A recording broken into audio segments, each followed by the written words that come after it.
please Just do. the one where.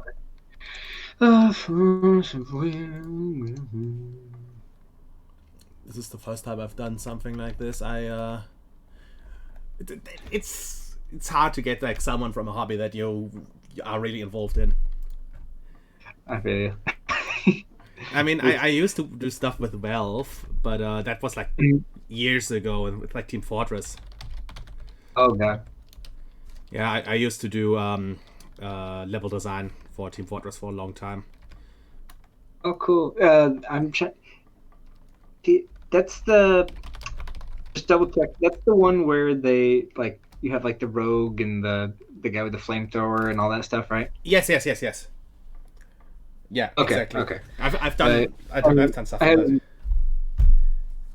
had that. I had a roommate who played the crap out of it, and I didn't play it because I wasn't a big PC gamer, but I would take his headset and talk to the players while he was playing, and just talk absolute nonsense just to see what we could get people to do and say. In all Oh man. fairness, that's just normal for that game. Yeah, it didn't feel too out of place in that. It kind of felt like that wasn't the strangest thing that had happened to people. Oh shit! Hold on. Yeah, I can hear myself. That's All right, there we go. okay. I'm just gonna post this on my Twitter, and then I'm gonna retweet it on my main Twitter, because I have separate accounts for my art stuff and my Twitch stuff. Because it's Oh, gotcha. yeah, because Twitter has my main account removed from the search for obvious reasons. Yeah, I gotcha. So I have to. And then I put the Facebook link in our chat here. Yes. I'm just gonna. Getting okay. smaller. Oh, I have to enter the group first. I was only in the German one. Oh, okay. I sent an. Sing while I'm doing this. So you look at it in Japan right now? Yes.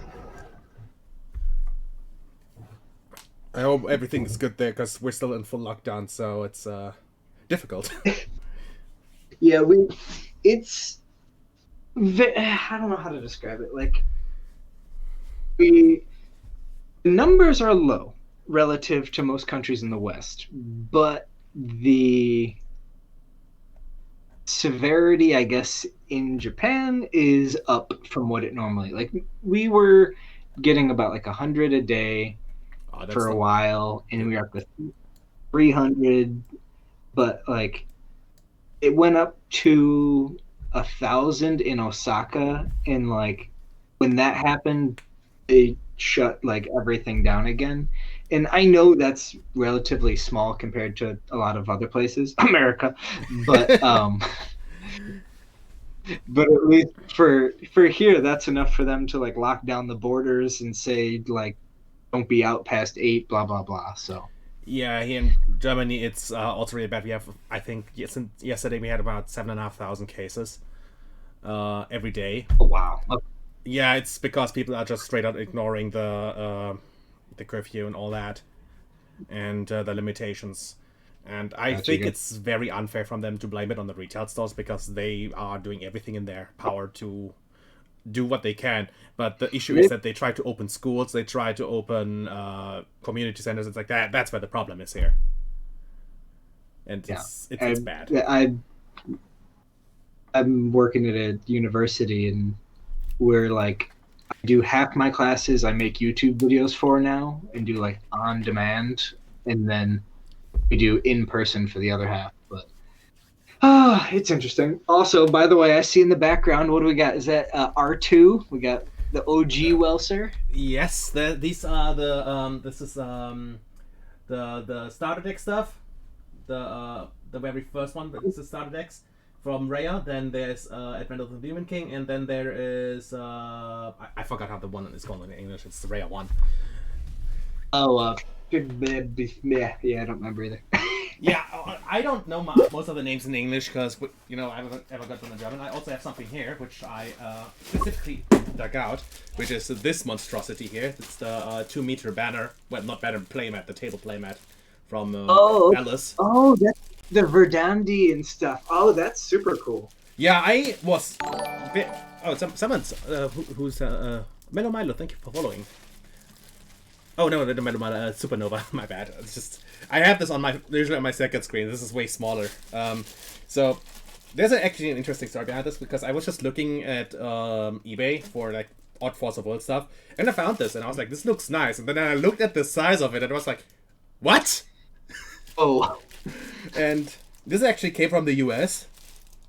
It went through customs without a hitch, surprisingly. Like, usually they stop everything, but this one just went through. And I was very surprised by how heavy this is. Do you know the dimensions? Like, yeah, but you don't have the idea of how heavy it is unless you have it in your hand, because you have the small playmats and they're not that heavy. And it just, it comes with this thick cardboard tube in the middle to hold it all together, and it's really nice. I wanted to put it on the wall there, but I have yet to figure out how to frame this thing. Because it's it's not heavy. It's very, very big and very heavy, and a normal glass picture frame would not work. Oh yeah, that's pretty sick though. I don't think I've seen one of those. Me neither. I heard that there's only like 100 of these around, like all together. Like I looked at like Fossil Reddit and all that, and looked up what this thing actually is. The other rare one was the map of Antarctica. Yeah. Okay. It was part of that group. Yeah. Okay. Like as far as I know, they came about around the same time, but the Antarctica map was not by Ultra Pro. This one was by Ultra Pro. Gotcha. This is one that's actually still listed on the Ultra Pro website, just not for sale. It's just there. We made this. Does anyone want it? Too bad. I think it's just an archive thing. It's kind of like, oh yeah, we had this. If you want something like that, just. I always wanted one like these. For Pokemon, these things are absolutely ridiculously expensive. Yeah. Like the store where I am a judge in, he tried to order them, and Pokemon alone wanted, I think, like $300 for one. What did you pay for that one? For that one, I paid like second hand, $150, including shipping and all that, and retail they were $99. It's really not bad though. No, if you consider that normal playmats cost around $20, it's fine. Yeah. So, all right, I think we have a small audience. Yes, we have 12 viewers, which is nice. Okay, we'll take it. So then, let's get started, shall we? So today, I'm here with Jeff Finnigan, if I got that right. I hope I didn't fuck it up. Because I'm doing this from memory, sorry. So, he is someone who put a lot of work and a lot of time in Force of Will back when I considered its prime, which was Cluster 3 and 4. I don't know how long you worked at the company in total, but I think you should just tell everyone what you did there and how long you were there. So, yep, I'm Jeff. I worked there publicly from R3 until the production phase of V3. So I was there from the beginning of Sherry and the horrible decision that was up until the kind of the end of, let's call it, the old era of Force of Will. And so during that time, I was a little bit of the everything man.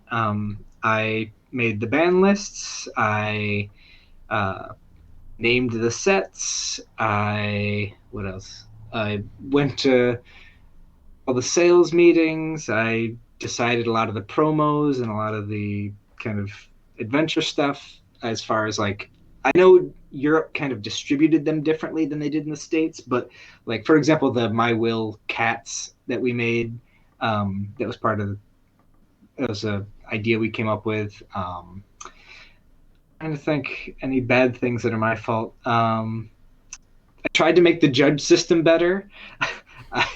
That was maybe not the most fruitless endeavor, but we tried. I hosted the 2018 WGP and lots of other fun stuff. So a lot of it was behind the scenes. Maybe a lot of it is other kind of still unknown, but basically, if it had to do with headquarters, there was a very good chance that I was involved. So, speaking of like the big WGP, the Grand Prix, and all that, I personally never was one, sadly, because when the time was happening, I couldn't afford to go one. But generally speaking, the one thing that a lot of players are really interested in from these are the prize cards, speaking the metal cards, the acrylic cards, and the gold uber rares. The thing with these is I was always curious, are they just colored metal? Are they actually what they are made out of? And what's up with the platinum cards? Because I've seen these exist. Not silver, platinum. Well, someone I've seen on Reddit, so I don't know if it's true, had 4 versions. He had a bronze, silver, golden, and a platinum card. The platinum and the silver did look differently. So from my understanding, and basically depending on what era that platinum is from, it could be someone or a subsidiary or one of our distributors, depending on where it's from, could have made it, but the company made ones. There's only gold, silver, and bronze, and then acrylic for Alice and Rhea. Or no, Rhea didn't have acrylic, right? Not that I know. It was Lapis. Sorry, Lapis. Alex. They start to blend. But I have seen that, like for example, there was an acrylic Lucifer, I think, that was made by one of the European distributors. Don't know if it was official or if it was who made it, but judging by the artwork, they would have had to have the original. So I guess it was maybe sponsored. You could tell though that it was not one of the ones we made, just because the quality was a little bit different. The thickness was off, and the Japanese ones are very standardized. Like you can very easily, it looks just like a real card, except it doesn't have the background in the artwork.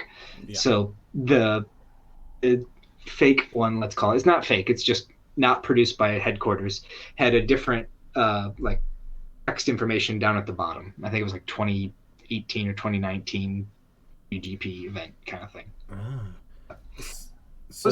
Those are awesome. So are the metal cards actually made of the corresponding metal, or are they just colored? So as far as I know, I don't think they are true gold, although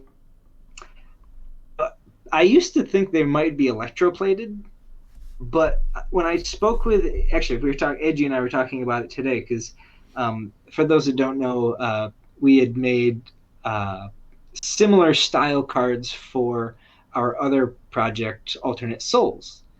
And so we had once again used the metal cards as kind of like Kickstarter thank you cards for people. And the price that we paid for them indicates to me that we're not playing for actual gold.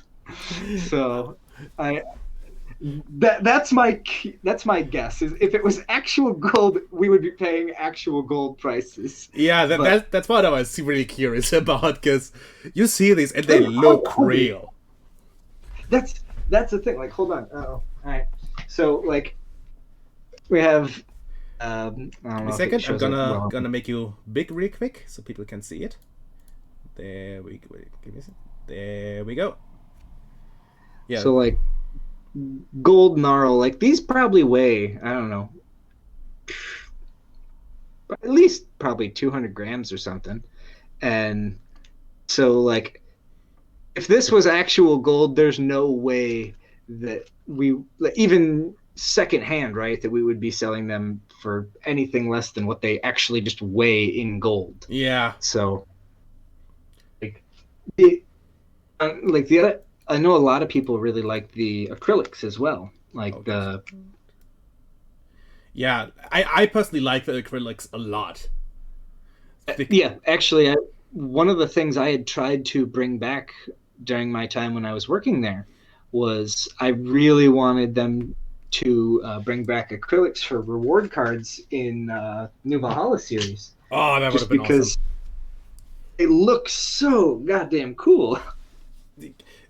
I give Forcible one thing, and one thing that you can never take away from it: the creativity that went beyond just the card text, meaning the products themselves, the boxes, the playmats, the card design of the cards themselves, which is so good. I mean, the three-sided rulers, for instance, speak the time-spinning witch and Gil Alamat. They were some of the most creative things I've ever seen in a card game. And I will.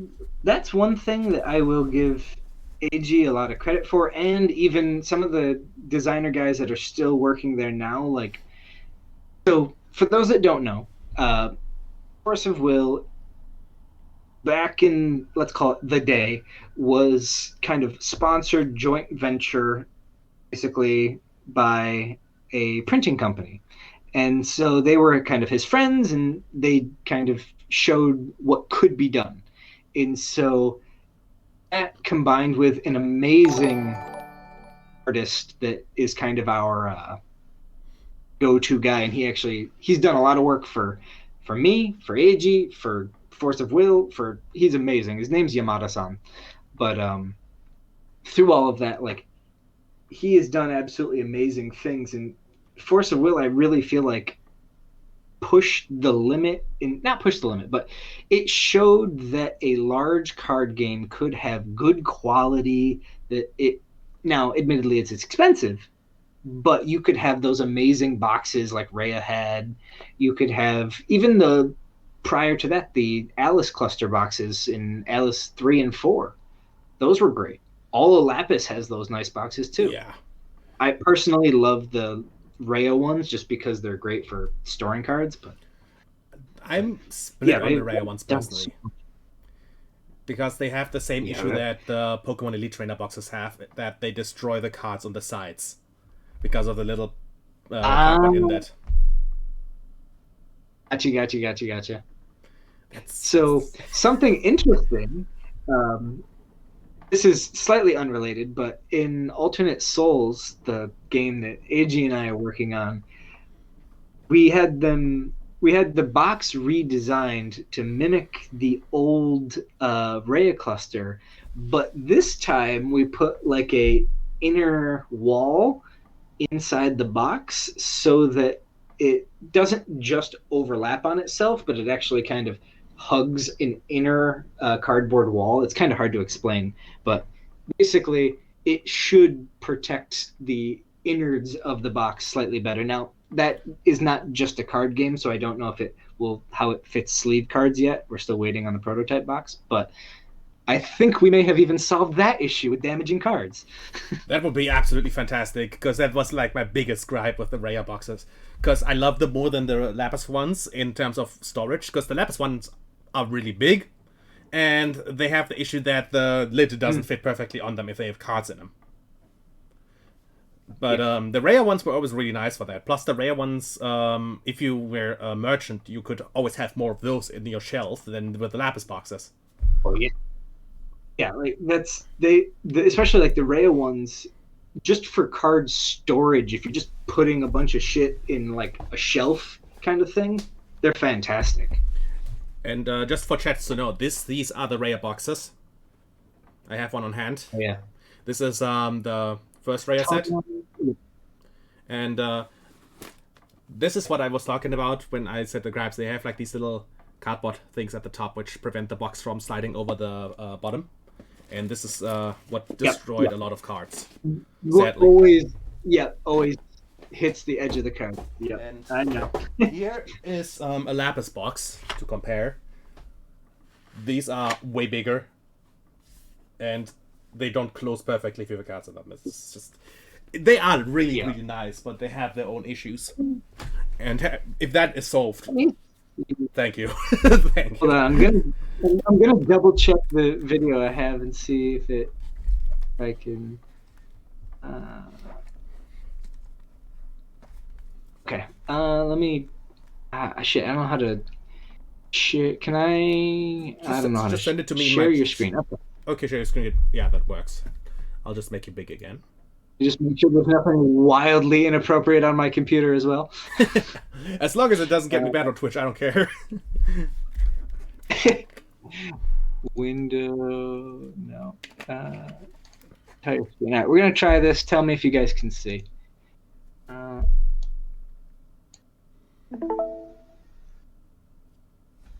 You see this? Oh wait, I need to switch it manually.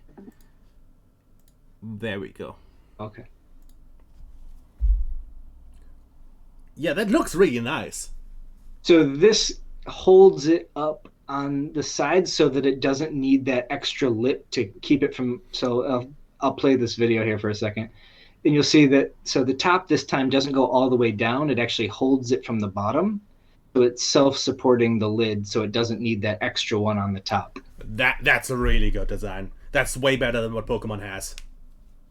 Like they've redesigned their boxes recently as well, and this is just way better. Admittedly, I at some point, if we get around to it, we can joke about it. But the original box for, excuse me, Alternate Souls was just like a typical card game box, and we were just like, I talked to AG and I was like, no, like if we're gonna do it, let's do it right and make it look good. And so they came back to us with that, and I was like, that's awesome. It is. It absolutely is. This is a box where I would say, yeah, I'm gonna get one of these just for the looks alone. I'll take this, please. Hey, fuck it. That's the point. Having fun, right? Yeah. So yeah. All right.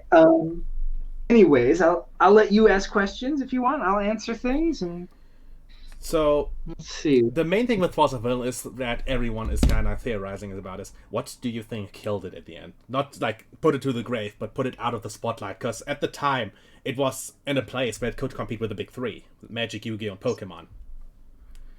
And it just at some point just completely vanished. So I'm gonna try and give you this is just my opinion, but I think I don't want this to sound egotistical either, but like clearly Force of Will when it came out had gangbusters, did amazing, and it had some hiccups early on. I'm sure you know about Grim 4 was a big slap. Dingolf 2 was terrible. Yeah, that's its own thing that I want to ask about later. Then there was Reflect Refrain, really did a lot of damage in the West in terms of a lot of players did not enjoy that. Yeah, the meta game, yeah. The casual side was really upset with it. And Lapis didn't have too many hiccups. I mean, Fox was really popular, Priscia was a thing, but like it... There was one. Which I don't know if you know about. Go ahead. The Gil Alamat 0 turn kill. Oh, yeah. Jordan had to insta-ban it because there was I remember that. Yes. Yeah, that was like the biggest thing in Lapis. What was it? The Cheshire Cat's assistants let you play off the top, and then you had all the free... Yeah, the regalia. Mana generators, and then, yeah. You could discard their hand and then just nuke yeah. Okay. Yeah. So there was that. There was, I think, in ENW, there was Lapis 4, there was a typo on the edition, the Dark Alice edition, that basically made it so your stones turned off. That wasn't in the German version, so that I don't know about that one. They might have fixed that. So I don't know if... Yeah, that one... Torsten's a good guy. He probably fixed it. But there was a typo, at least, on one of the... I think it was either English or Japanese, probably English. But basically, it had, when the seal activated, it just said all activated abilities can't be used. And in Force of Will stones count as activated abilities. Oh. So it turned off stones as well. So it was like, see, so I lose now. Yeah, nobody is allowed to play. So yeah, that got changed, but that wasn't really that bad. That was a quick errata. And then Rhea started out pretty solid. People were upset with Rhea 2's distribution because you got a lot of the kind of starter deck rulers again. Yeah, and they had that, I think, left people upset a little bit. And obviously R3 had printing mistakes, etc. But that's kind of, those are just all the mistakes in the game. I think what really hurt it was making those mistakes and then not communicating either to players or to distributors, and just kind of expecting that. And you see it now where there's very much a, we make a product, you buy a product. We don't give a fuck what you think. Here, we know it's something you like, essentially. And I think all card games get a little bit of a, call it kind of the 2-year start, where every game has 2 years to see how they do. And thankfully, Force of Will made it through those 2 years and was still on fire when it came out of there. So they were going the right way. But their biggest mistake during that era, I feel like, was not emphasizing kind of brand recognition outside of that kind of their player base of, just, no offense to everybody, but the weebs. I'm one too, it's cool. But I think that they didn't try to expand and get people to see or kind of view the game outside of its already existing fan base. And they didn't have support structures in place to essentially deal with how fast they had grown. And in combination with that, growing so quickly, having a lot of capital, and AG knows I love him, but I think they did not use the capital they had gotten in a, let's say, effective manner. It was kind of spent on dreams of grandeur rather than kind of effective business growth, in my opinion. And like the movie or the simulator, I think, was a good idea, but I think people underestimated how much would need to go into making that a functioning thing. And I don't know if people know, but Force Will was not ever a huge company. Even at its biggest, I mean, it was probably 10 people in the office and maybe another 5 to 10 at the printing company. And that's really it. So, I mean, the scale, when you look at it compared to something like Yu-Gi-Oh! Or Magic or Pokemon, is almost unfathomable. Now, to combat that, I mean, Yu-Gi-Oh's in all these countries, but it has huge support groups in different, Konami of America. There's European Konami. So, like, there's all kinds of support structures for that. So I was lucky that in Europe, the distributors take on a huge responsibility, and they manage events, they manage distribution, they deal with all the kind of local card shop stuff, with promotional events, etc. And that was a saving grace in Europe. But the US and kind of North American territories didn't have that, nor did European countries that weren't a part of, let's call it, the OPEC group. Not really that, but that kind of, I know we had people in like Hungary or Ukraine that sometimes were like, can we get cards? And we would just have to kind of direct them to please talk to one of the distributors in the EU. And that made it difficult. But I think the kind of weak choices they made hurt them. And then here's where I kind of toot my own horn a little bit. I got AG to hire me, and on face value, my job was to be the face of the company and to kind of get our name out there, to advertise, to talk with the community, and kind of bring that back and become useful information for the company, because basically the Japanese side of the company had no interest or basically no information of what was going on in the larger community, just the 100 or so at the time Japanese players. And so my job was to kind of bring everyone else's opinions, feedback, etc. in, and also to kind of make the company's viewpoint more clear for foreigners. And thought we were doing pretty well. My goal was to kind of turn the ship around, so to speak. And that's they did the event or the interviews with like Rudy, and just got people talking about Force of Will again, and did interviews with the TCG scrubs, and I would work with Ruler School, and just kind of anybody who would talk to us. It did Jeremy.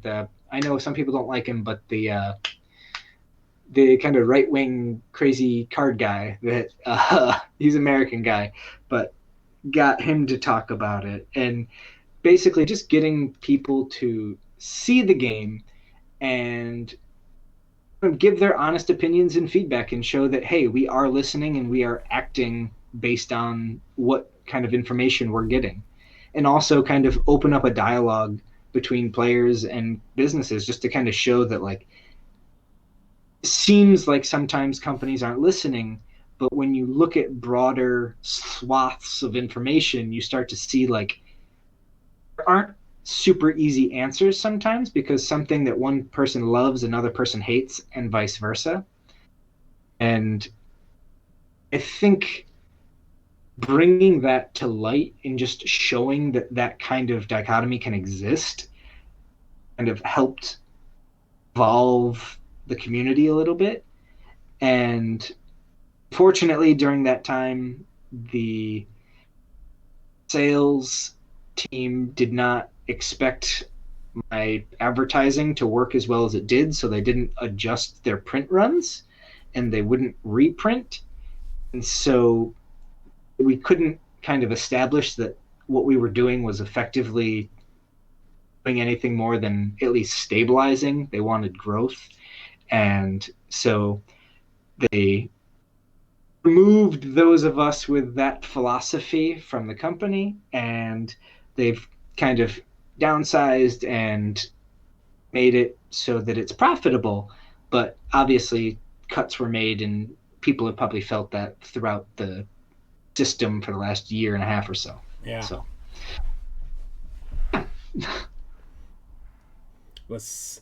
it was really bad. Especially the stabilizing thing. Like I see where that philosophy comes from, and I 100% support it.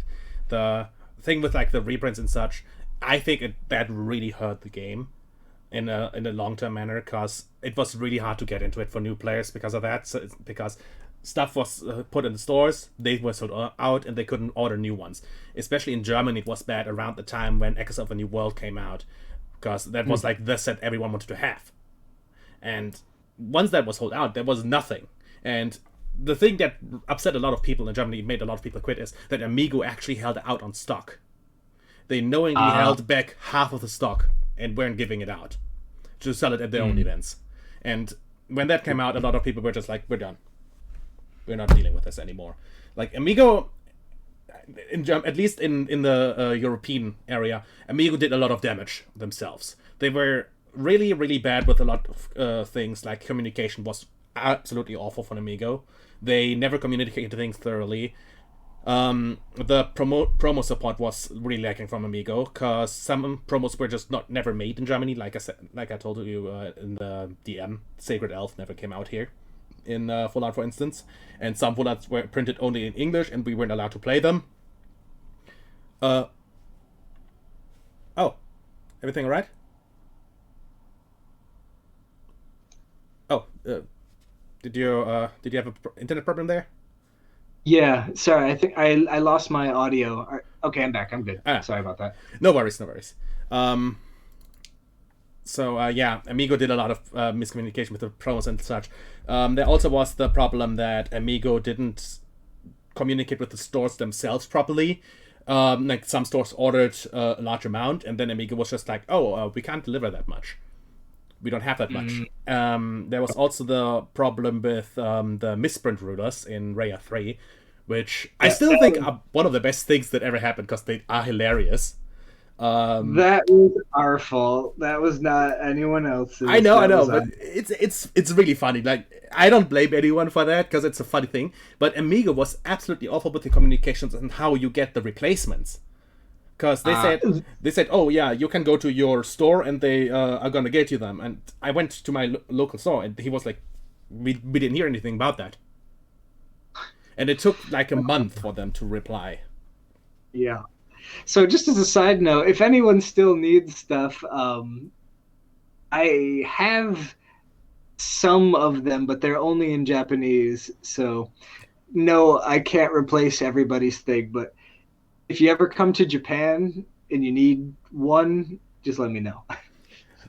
I mean, I'd love them just for the vanity, I'll be honest.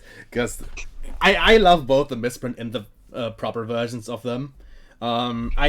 Back in the day, I actually had a set of every single misprint ruler, and I love them. I love them with all my heart because they look goofy, and we actually did tournaments with them with like the misprint versions.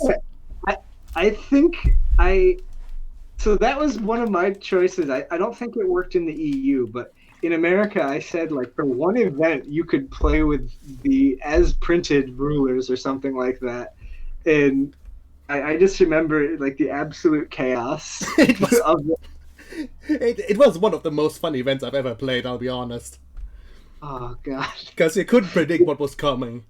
They're like, is it the actual ruler? Is it God? But yeah, like that. I have such like a love-hate relationship with that, like R3 and R4, because like behind the scenes that was a very tumultuous period, and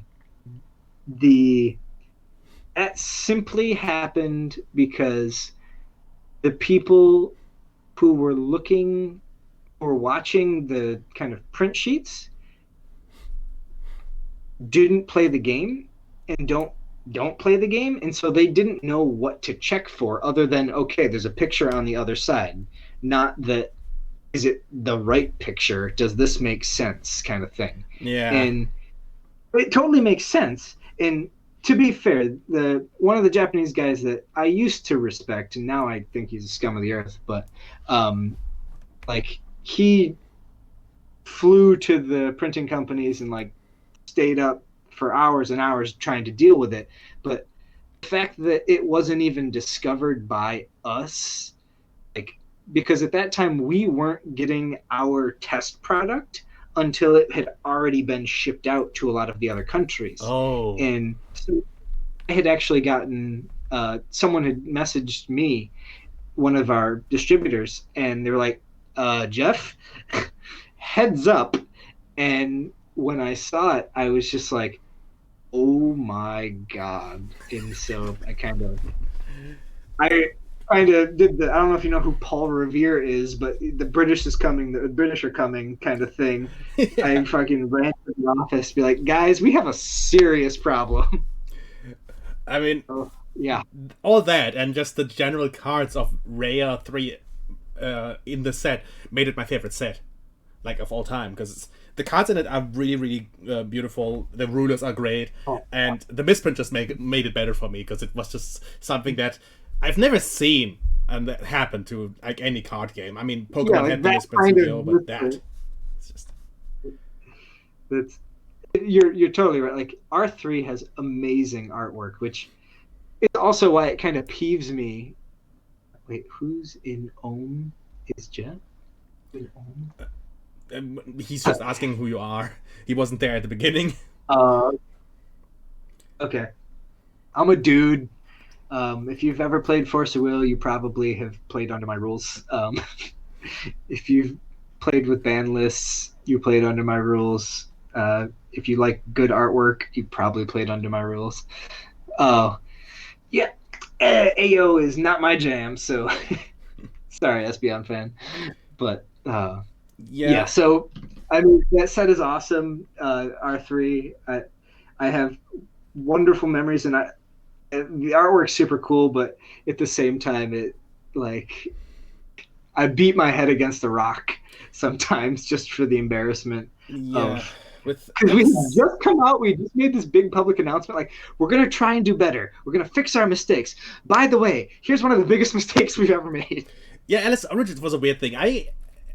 The store where I judge at Pokemon sold me 4 Alice Origins 2 boxes for I think 20 bucks a box, and I opened them and I was like, why are these cards not textured? What's up with that?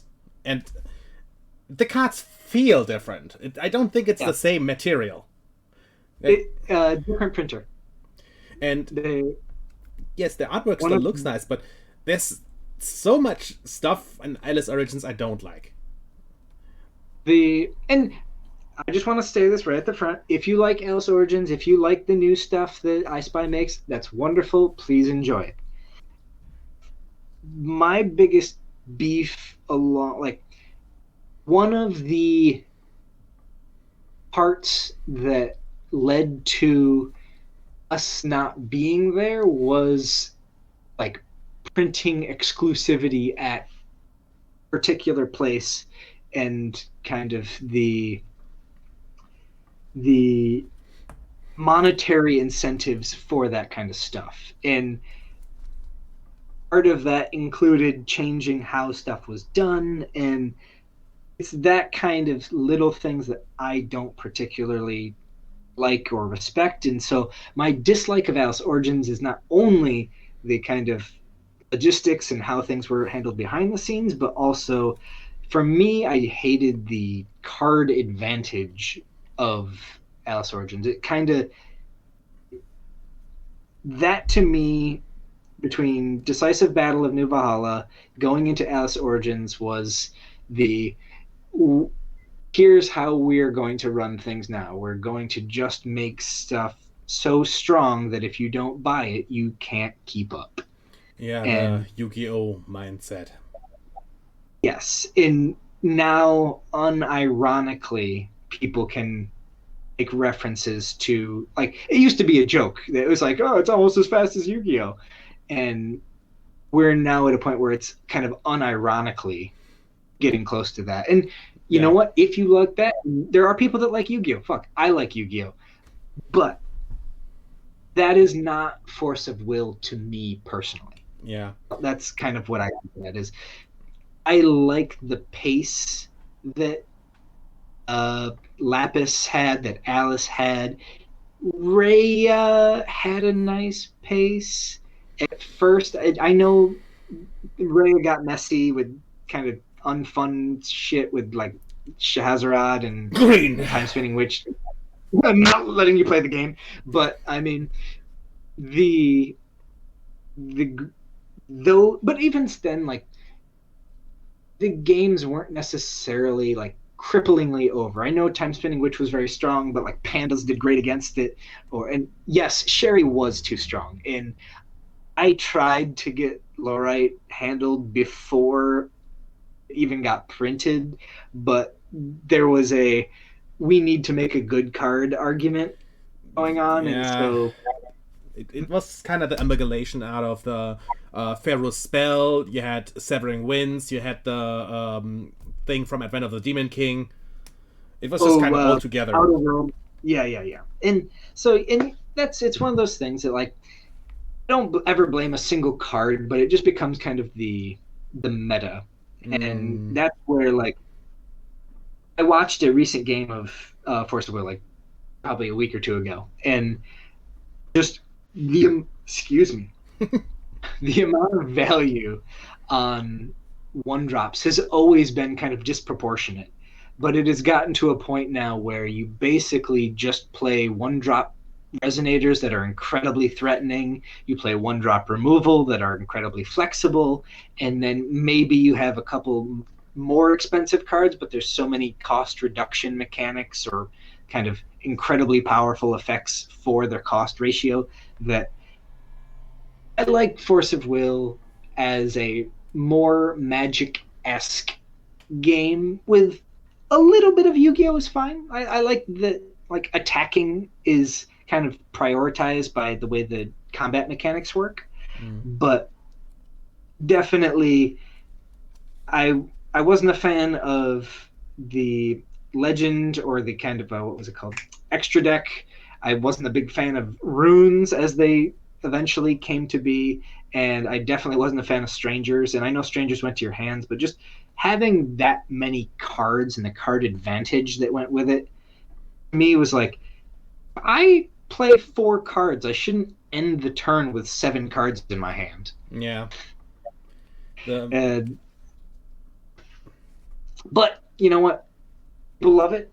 If they have fun with it, great. Please enjoy. I personally think that some cards in the new sets are nice designed, but then they get outweighed by the cards who are just completely ridiculous. For instance, they're releasing the new set on the 28th, which is Rebirth of Legend, the 2.5, and I've seen some of the cards from that, and I'm just like, how can you print that? There is a red 2-drop, which is the new Sylvia, who says, who has 700. It says you win the game if they don't have a blocker or removal. Yeah, this thing, 700, swiftness, gives you 2 strength counters, remove 2 strength counters from your ruler, this card becomes recovered, you can attack again. And it gets 200 up front. Like, why? Why did you print that? Or You know what I realized though? Like, that's not even... Because I was watching another program, and they weren't particularly worried. They're like, you have answers for it. And I was like, yes, but you have... Okay, this is why it bothered me, was in the Force of Will that I played, so 2016, 2017, even 2018, something like that would be unacceptable because you can't force people. You need removal or an answer on the first turn or you lose. Yeah. Like, that would be in not just like the card advantage is going to make you lose, like you literally, like, you took 4,000 damage, you're dead, go to the next game, you lose. And where someone coming from that era would find that unacceptable, in the modern era, that's not really even something they consider because the game has become so streamlined that it's basically 1-drops and occasionally something else, but you never keep a 1-drop. And so I think the players from our era, let's say, are looking at, like, there's a 7-drop 2/2 a 2-drop 7/7 in black now that kills a card and punches your opponent in the face and takes his lunch money, and that's not even like on people's radar.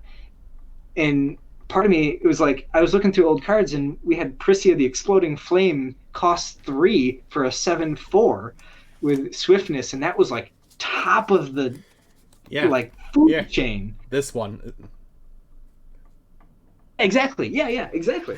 It's just one of my favorites. That's why I have it. Food chain aggressive cards, and now they have better 2-drops that leak abilities, and they're like, because it's just fundamentally a different game now. And yeah. I 100% agree. There's cool designs. I actually that's what bums me out a little bit is I hated Alice Origin designs. I thought they were gross, boring, and I was like, if I can guess what all the rulers do, because they're all going to be put a stranger in your hand, draw a card, do judgment for free, do one motherfucking thing. That is not my jam. But some of the designs in Saga, had the power level been put more at like an Alice cluster, Lapis cluster type speed, looks so fun. Yeah. But like, when I see that panda, and in my head I'm like, so 4-drop to me is still playable, right? And I'm like, so you play a 4-drop and then instant speed discard your opponent's hand for the rest of the game. How is that fun? But modern players like getting to 4 lands, that's never happening.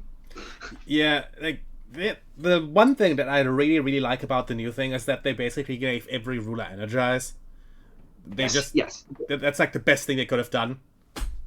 Okay, so I tried to make that happen when I was there because I tried to make Wander day 2 of the WGP, and I really wanted to push Wander and like take it seriously and kind of put some value in the old cards. So I love Cheshire, and any excuse to let people use Cheshire again is good. But at that time, they told me, no, you can't put Energize on old cards because we don't trust that it'll be safe or balanced. And I'm like, you butt clowns. I mean, honestly, I can't even think of any old card where Energize would be overpowered. I mean, at the time, people were worried about like Grim, OG Grim, because like you can tutor before you. I'm like, who fucking cares?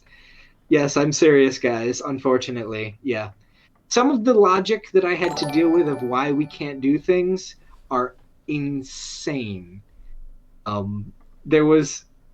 We couldn't have Wander at the WGP because one of the Japanese guys didn't trust that the foreign translations were going to be consistent enough to warrant everyone playing cards. And I'm like, really have that little faith in everyone? Like, yeah, that's a stupid reason. Anyways, so yeah, there was all kinds of shenanigans. That was a cool idea. There is good ideas. Admittedly, I don't like the moe direction the game has kind of gone, and the kind of, let's call it, cheaper artwork, so to speak. Yeah. And I'm not hating on some of the artists. Like, I mean, some of them are amazing, but like, if the company burned so many bridges that even artists didn't want to work with them anymore, it's like, guys, like, can you stop just pissing everybody off? You just have to not be assholes sometimes. Yeah, but I think it's at the point where the game is either it's unsalvageable or it's just gonna stay the same. I don't think it can grow anymore. It's in a place where, like, I tell people, like, depending on which country you're in, it's varying degrees of alive. My assumption, maybe you can tell me your thoughts, like, in Europe, I think it's doing fairly well because you guys, your distributors are stronger than, like, US. It's difficult to say. I know in the German-speaking realm, it's not. We have, I think, a total of 5 stores in the entire German-speaking realm who still do it. I know Italy is still going strong. Italy is doing its own thing. Like, I don't know what the hell is up with Italy. They've been the biggest force of Will Fanatics since the start. Since the beginning. And that, I mean, I truly believe that Italy is the reason that they can still go like they do. And I know during the transition, there was business changes that happened, and part of that was Italy wanting more say in things. And you know what? For how much they invest in it, it's great. I know USA is basically like there's a lot, but I know like Civitlana and her husband are like the forerunners, and everybody knows them. And without them, I don't think the game would still be as good as it is in the States. I say it unironically that it truly is dead here in Japan. We have like we had before Corona maybe 10 players left, but after Corona I would maybe have like less than 5, give or take. Yeah. Like it really bums me out because it's one of those things, like, I think we all feel this way. It has had, it's important to distinction, it had potential to be absolutely everything that most players have wanted out of a card game. It had the quality, it had the artwork that a lot of, let's say, the late 80s, 90s generation loves. It had the quality of the artwork. It wasn't just like the anime screenshots and shit that a lot of Japanese games do. Nice spots. And it played like magic, which, let's admit, is, even if you don't like the modern game, Richard Garfield's got a fucking big ass head on his shoulders to come up with the mechanics as they are, and resource system, all of that has the tools to self-balance, and so it has all the makings to be amazing. It was just plagued from start to inevitability by poor decision making, bad business choices, etc. And it hurts my soul sometimes, and that's why I made what I made, because like I have no intention of being like a player in the TCG realm, but for those that enjoy that kind of gameplay, I was like, you know what, can do this. And I'm a big fan of kind of exercising your creative juices, and so it's like, if I can do this and it's a good learning experiment for me, okay. And I now have the background of, I knew how to make card games and stuff, like, fuck it, let's do it. So yeah, we can actually talk about that for a moment if you want to, because I have the page open here, so I can actually showcase that if you'd like. Sure. This is his new TCG, if I'm not wrong about that. I got this from your Facebook page, so. And all right, now here's the trick. Try and pronounce it. Tenshoku. Oh, yeah, you got it. You're good. The advantage of being German is I can pronounce these kind of words. It's I think it's a lot harder for English speakers to pronounce something like this. So I've seen some of the cards here. This is the most recent one I think you posted. Yep. This screams to me Force of Will from how the card is designed. Like it shows. And this is specifically reminds me of Welter, Alizaris, like all in that direction. And I'm a big fan of how this looks. I'll be absolutely honest. I really like this, and I'm really curious to see where it's going. And so I will tell you right off the bat, that frame was designed by the guy who made Force of Will's card design. Yeah, that makes sense. Yeah. So I've made a YouTube video on kind of the journey of making that card frame, and if anyone is interested, you can Google Tenshoku TCG, or not Google, YouTube. I can just drop the link here. Give me a second. There we go.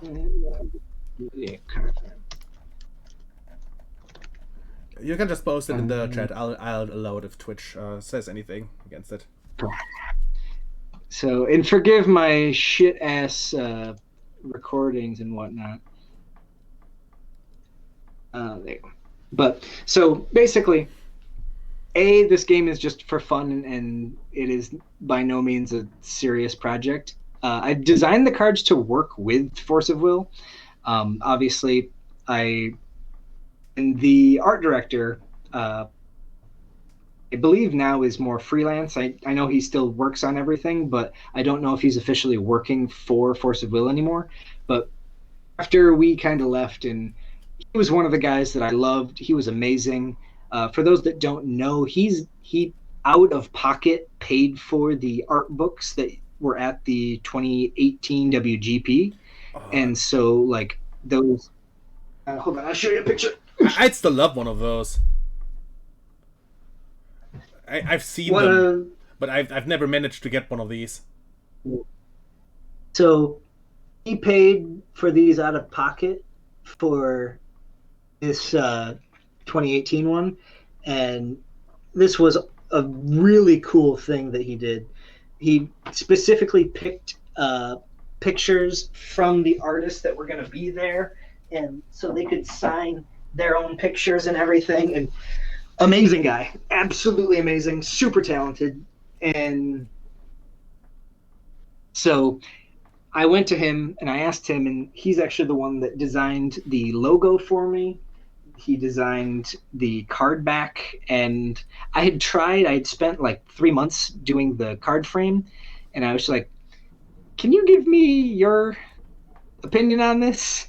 And so he did up a design for me, and so he gave me a discount too. He was like, I'll give you, since you're just a dude, you're not a company, I'll give you a discount. So I appreciated that. And then I made Tenshoku. And basically the whole idea behind it is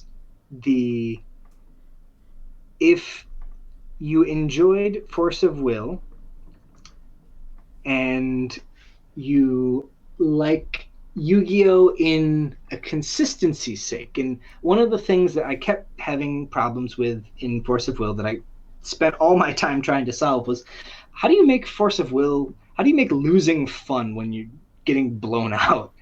And so many people would always say, like, green is obnoxious. What the fuck? I can't play the game. And so I kind of went into this with, let me make a game that's following kind of my design philosophy and if people will enjoy it or not. And so like I tried to tightly control the amount of removal so that creature interaction was more important. I tried to mess with the numbers a little bit. So rather than in Force of Will where you play 4 ofs in 40 card deck, which was almost hyper consistent, I went down to 3 ofs in a 40 card deck, but then provided tutor type effects or like searching effects. And the idea for me was I loved games where decision trees would lead to other options, and there wasn't always this is the best choice all the time kind of thing. Mm-hmm. And so I tried to do that. And then I also very tightly controlled counterspells, and there is no discard. And basically, I know those are important mechanics, but one of the things that I was trying to do was I wanted to make losing fun. Because if you can still play your game plan, even if you lose, you never get blown out. Yeah. That was kind of the goal.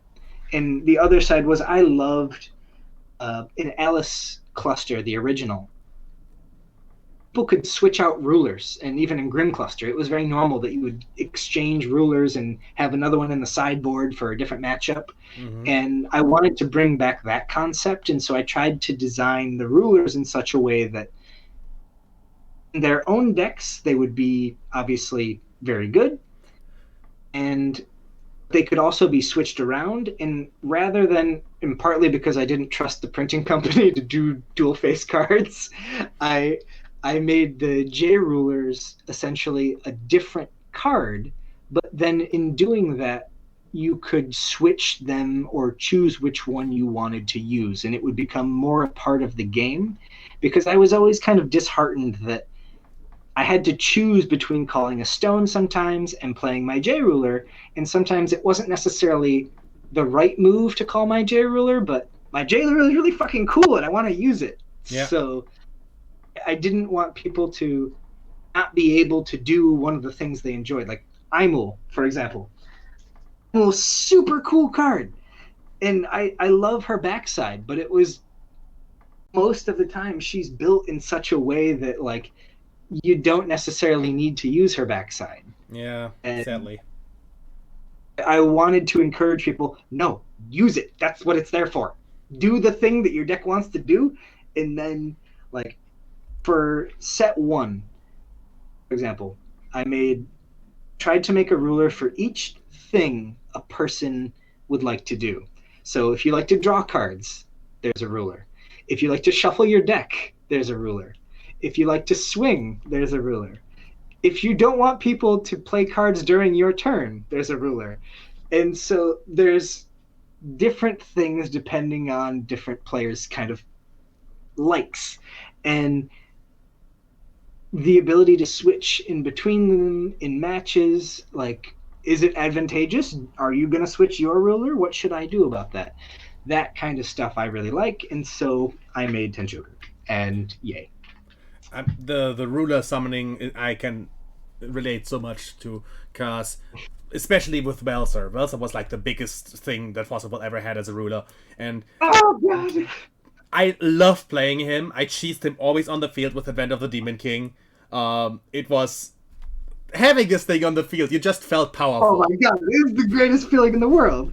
Yeah, like you play. Like the thing is, we had an elf meta play with Pharaoh who spammed tokens without end, and I just drop Welser turn my second turn, and he's just like everything dies.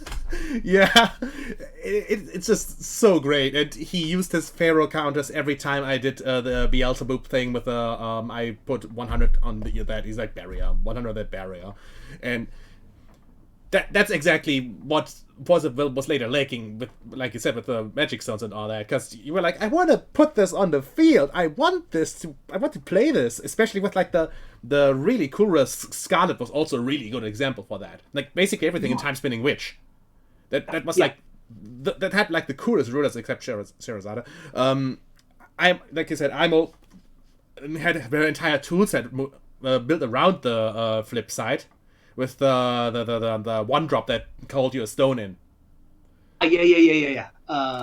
Flute's dragon there, whatever. Yeah. Then you had Scarlet who had like the you have no cards in your hand thing, the null.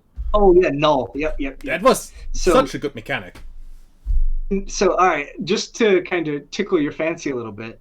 So part of Tenshoku is because I worked on Force of Will, I built in support cards for Force of Will into Tenshoku as just kind of like a nod. So we're talking about Welser here. You probably won't be able to read it, but basically it was a one drop. I'm just gonna make you. Here we go. Bigger now. Okay, here. Yep. It might still be too hard to read, but it's a one drop. In addition, when you draw cards, the opponent takes burn damage. But then one of the things was I made it a magic crest, and it gives the ability to magic crests to rest for will.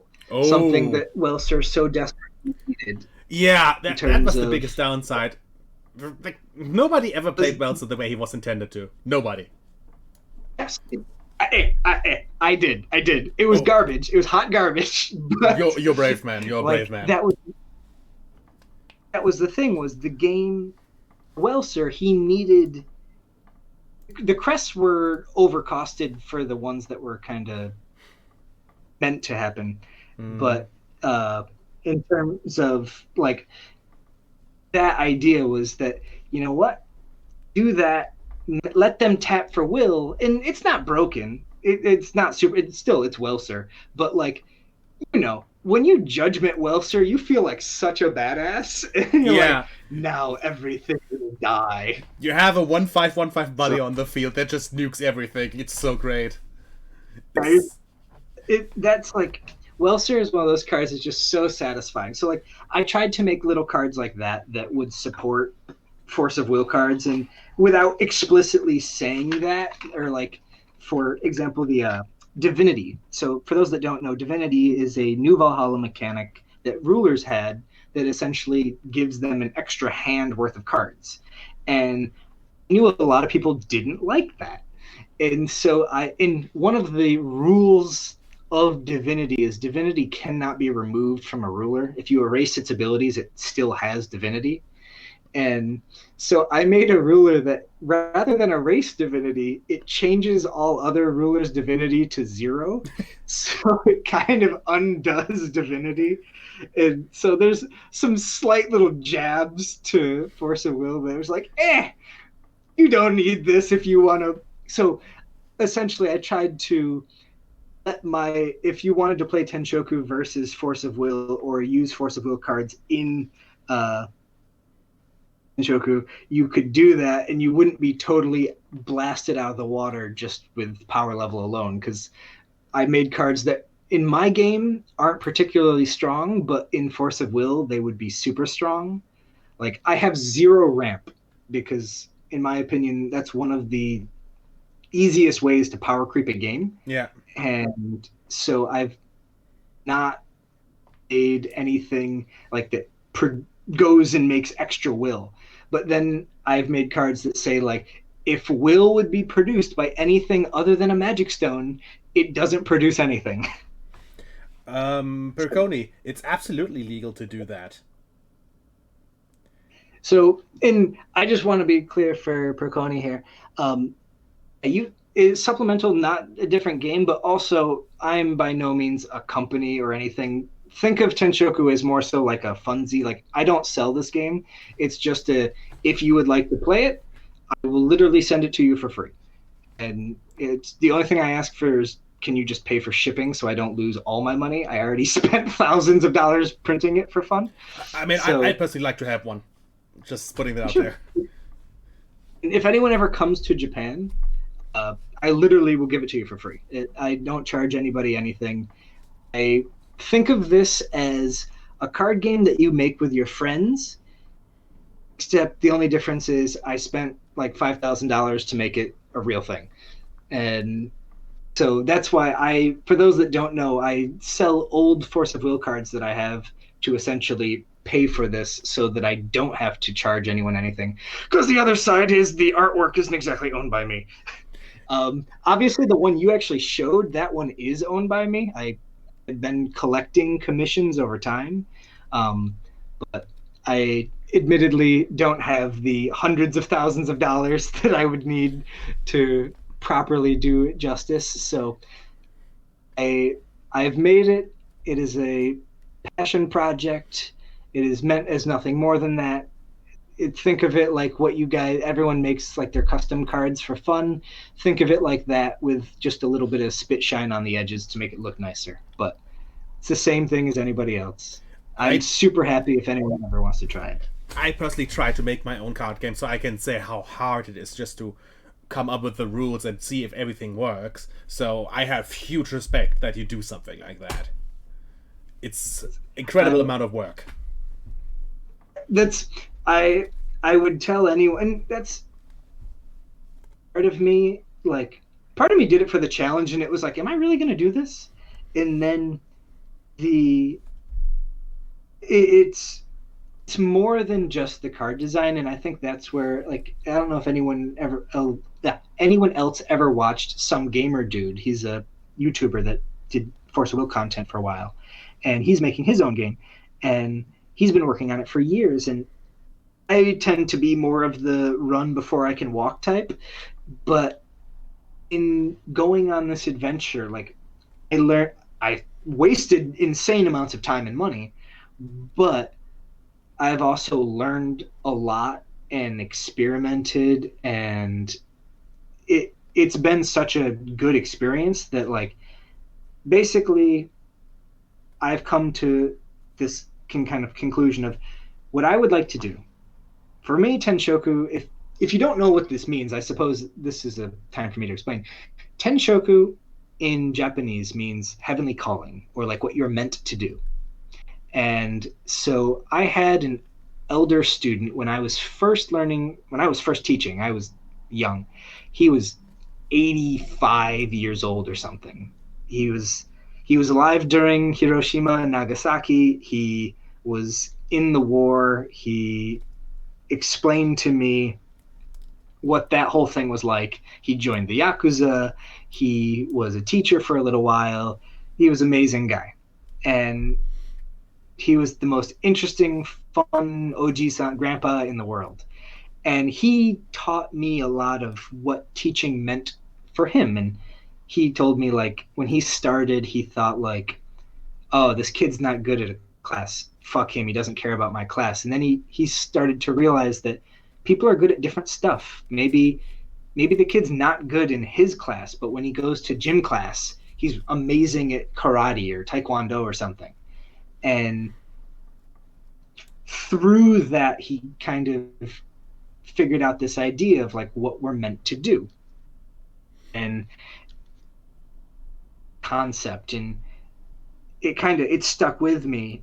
I think he's passed away by now, but he wrote me kind of what teaching meant to him when I left the school, and I still keep that paper, but Tenshoku was kind of the word that he kept using, and so I have kind of elected that as one of my favorite words in that meaning, because it has a different reading with another kanji that just means job change, but ten as in like heaven. And so that version is kind of your heavenly calling, what you're meant to do. And so for me, the idea was kind of, I'm a teacher by trade, but joining Force of Will was kind of a dream job at the time, and I put my heart and soul into it. And when we left, I wasn't necessarily done with my passion for card games. And so I've kind of I have this overarching theme of the black box, in case anyone's wondering. This is beta. There will be a white box that I'm working on right now. That will be gamma. And then the last box will be omega. And it's just going to be those three. And that will be my finish for this project. And again, if it ever became a real project and I can pay for it and like make it real with artwork that I own, I would love to, but I'm happy to just do that as a small project. But in doing that, it's kind of my test of card design, my test of creating, and the idea of kind of, you know what, I die tomorrow, I can be so happy that somebody else played my game and had fun. And as much as like I love teaching, I try to do kind of academic studies on card games in the classroom and how that works. But the idea that something I created could possibly bring happiness to someone else, super happy. So, and to answer Espion's fan about Alternate Souls, yes, that's like a baby of mine too, but whereas Alternate Souls is kind of AG, me, combination of a lot of people working together in official meaning, Tenshoku is 100% me. Well, sorry about that. No. I think it's a really, really beautiful way to see these things. I could die any day, but as long as somebody played this, I'm happy. Like, I completely relate to that. It's the same reason why I got into art myself. Like as long as someone enjoys my art, I'm gonna keep going. It's exactly. It's like, and yes, like there, like there's that, like, and believe me, for anyone wondering, yes, I know I'm kind of riding a copyright gray area here, where it's like it's my personal project. Please don't sue me, kind of thing. But like, and if anyone ever stopped and I ask, or at least try to ask all the artists if they'll let me, but it's one of those things like, please look the other way. It's kind of just a me thing. But I sincerely hope that, like, I think I even wrote it on the box. Yeah. Tenshoku is a card game developed as a love letter to TCG players all around the world. It is my greatest hope that you will enjoy this game and create many wonderful memories with your friends. So the idea is just that, for me, when I think back of like high school, I used to have a big dining room table and my friends would come over and we'd play Magic and we'd order a pizza, or when we got older, we'd have beers and pizza. And that idea of hanging out with your friends, playing card games, like that to me is just the best thing in the world.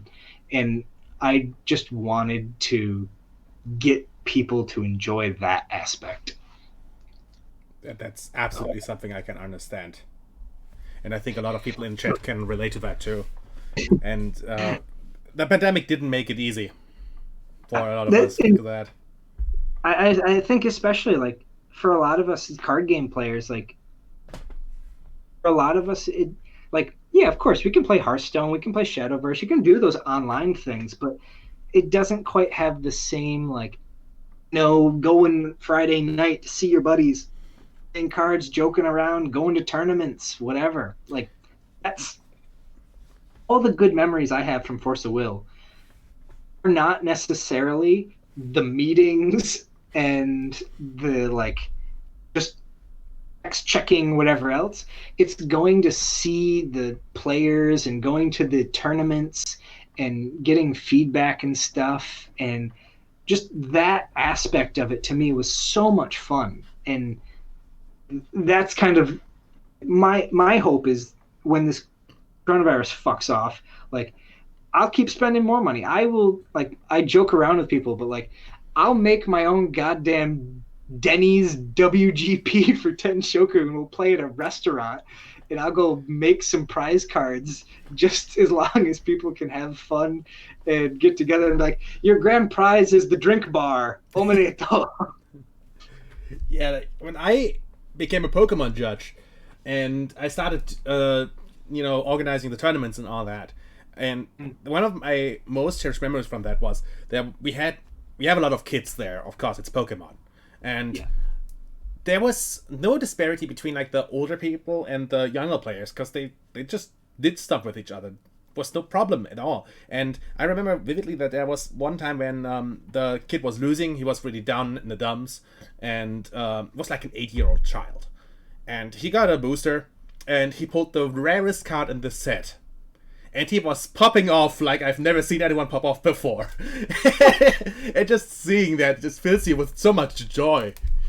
Oh, that's I have one of the things, and I understand that I'm in a place financially where I'm able to do it, but like money does not bring me any form of joy in the same way that like to me creating something is the best use of your money. Like, I mean, yeah, I don't have a kid, so I can't say that there's totally everything you can make with money, but I mean, if you go to the right neighborhood, I guess you could make that happen. But in terms of like, I used to tell AG, like, money is not what will motivate me to do a good job. If I have faith in something or if I believe in something, I want to work on it. And when I see people like enjoying themselves and genuinely having a good time, like at my university, I hold like a Super Smash Brothers club for students to get to meet. So if you're not aware, Japanese students are very shy when it comes to interacting with foreigners. And so sometimes like I'll host these events and for the Japanese and the foreign students, like, come, you don't have to even talk to each other. You can be shy. You can just play Smash Brothers. And then afterwards, always people make friends. They always end up, I like Mario. Who is your favorite character? Or making little jokes about like Jigglypuff getting punched in the face or whatever else, or Donkey Kong clapping somebody, and seeing them not only be happy, but like as a teacher, they're practicing their language abilities, and I could not be happier. So I love that shit. And when I have the chance of like, I keep a Yu-Gi-Oh at my office just in case a kid plays Yu-Gi-Oh. I'm like, all right, let's go, motherfucker. Let's. Eyes on freshman university students when their professor rolls up with a Yu-Gi-Oh deck is quite literally priceless. I can't imagine that. I would be completely speechless if I'd see that. Like, what? Like, well, what? Start shuffling, bitch. We're going right now. Oh, God. That must be so weird to them. I love it. It's like I do a tech literacy class in public speaking sometimes, and at the end on the last day we have like the finals and whatnot, and then after the finals I always give them a kind of, so if anyone can beat me in Smash Brothers, I'll give you 10 points on your test. Good luck. That's mean. No one has ever gotten it in like 7 years, but there's been lots of people trying. I mean, I'd get my ass kicked. I'm terrible at Smash. But that's it's so great because like 3 or 4 years later, I have kids tagging me in images when they're graduating, and they're like, this is one of the memories that I have of university. And I tell kids, like, I know you're going to forget class. I know you're going to forget all the shit you learn in here, but your memory is connected to strong emotional kind of fluxes, high and low. And so if I can make a high in your life for that period of 6 months or forever how long our class is, I'm so happy that you'll remember that at the very least. And maybe you'll associate those ideas with some of the things we've learned, and then I've done my job. So, like, I love that stuff.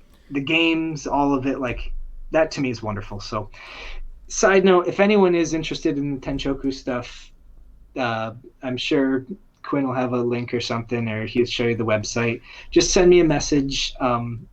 Again, I'll just ask you for shipping. Right now, I can't ship to America because you guys have too much coronavirus. But when in June, I heard Japan's going to allow us to ship again, and so then I can start shipping to America. Europe, you're all good. I can ship to you guys. Yeah, worst case scenario, they can use a proxy service through Europe. But that exactly is why I went into art. I wanted to get exactly that kind of feeling to produce in people. I'm not quite there yet. I don't think so, but you got to keep working on it. Oh, yeah, that's like, I mean, the same. It's art, right? Like part of art doesn't always have to be like one, like the traditional kind where it's like pen, paper, and the pencils all over the scattered room. There's all different kinds of creation. And I know you're a traditional artist in the sense, but like the idea of creating itself is just, I used to want to be an artist. I wanted to be a mangaka, and I got pushed away by my father. Was not in a bad way. He just said, like, if you're going to be an artist, you need to come to the reality that you're going to have to draw what other people want, not what you want most of the time, and kind of explained the starving artist lifestyle. And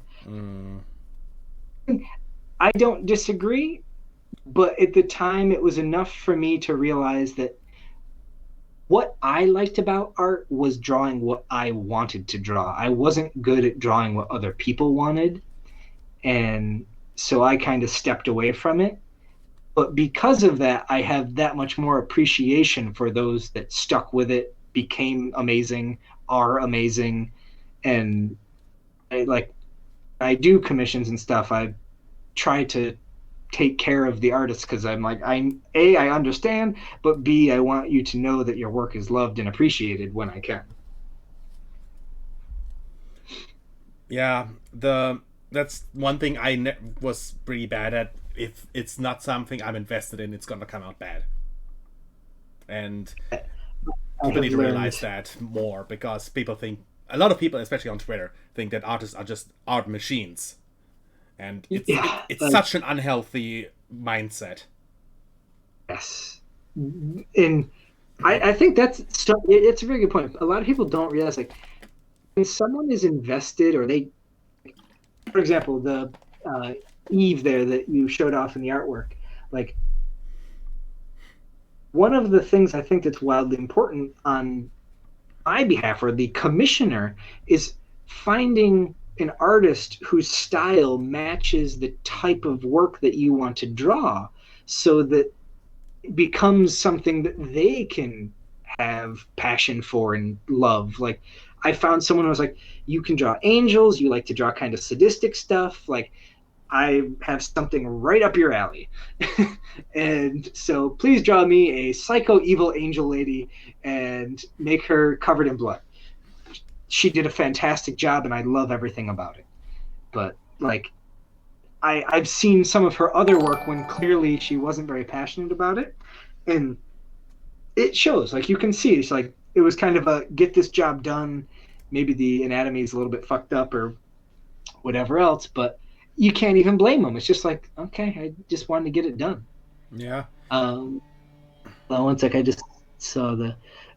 For someone who had a question, and actually, Quinn, this can be a good kind of conversation topic. Someone asked what I do in terms of cards. So, okay, here's how I do it. You ask me for Tenshoku, I give you a box with everything in it. This is every card you need. There's actually a couple duplicates with alternate arts because I figured you would maybe need those if you're going to make multiple decks to play each other. This is actually one of each card, and so I send you 3 boxes. And then with that, you have, so I said there's 3 ofs, so you have a play set of everything, and then you can make multiple decks out of that. So it's not necessarily a TCG. TCG kind of makes sense and it's easier to understand. Yeah. But more like a LCG in terms of card availability.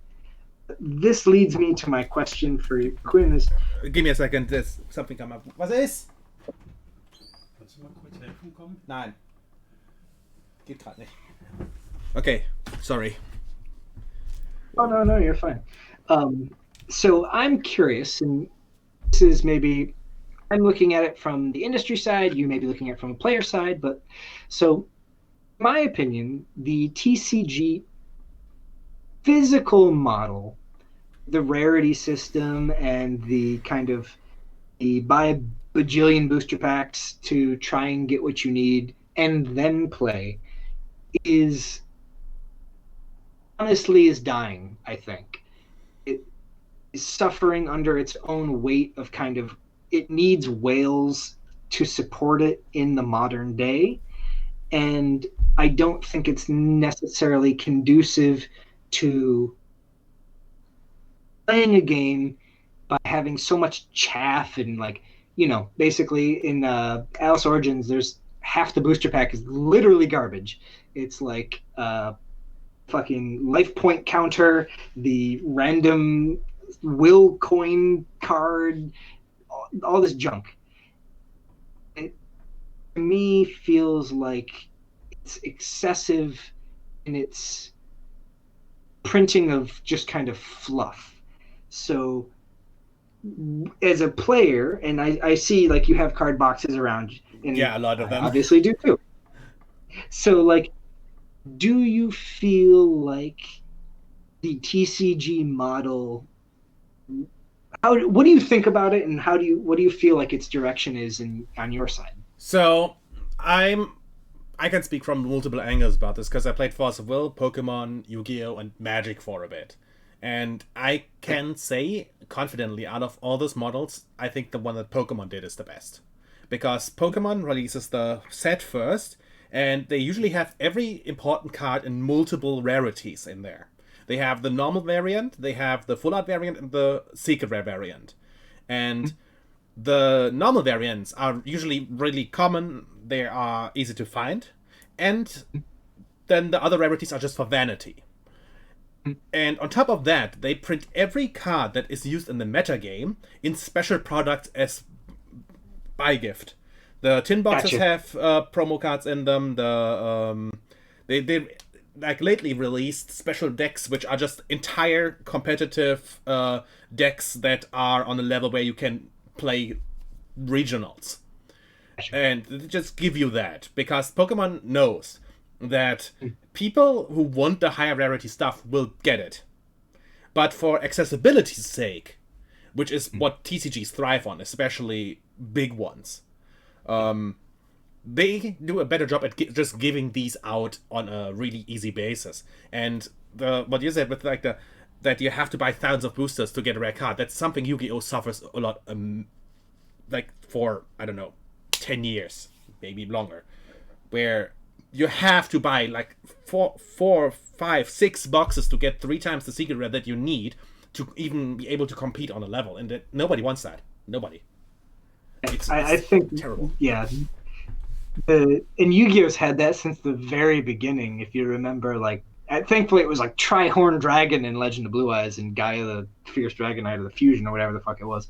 But like, I know later on they started to become like, this is a tournament level card that you need to have, and that presents a big issue. And I do agree. I think that, like, I guess for me, part of it also, and this is going to sound so tree huggery, and I don't want it to, but like, me, it almost just feels like such. And again, I'm making a game not for profit, so I guess that's another incentive. But like, it feels like so much wasted cards. Like it just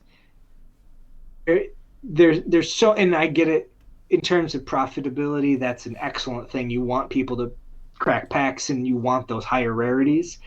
And in that term, I think it's a good model for what it does, and I think that's the best way to do it. If you're going to, is make it accessible and just make it expensive to pimp it.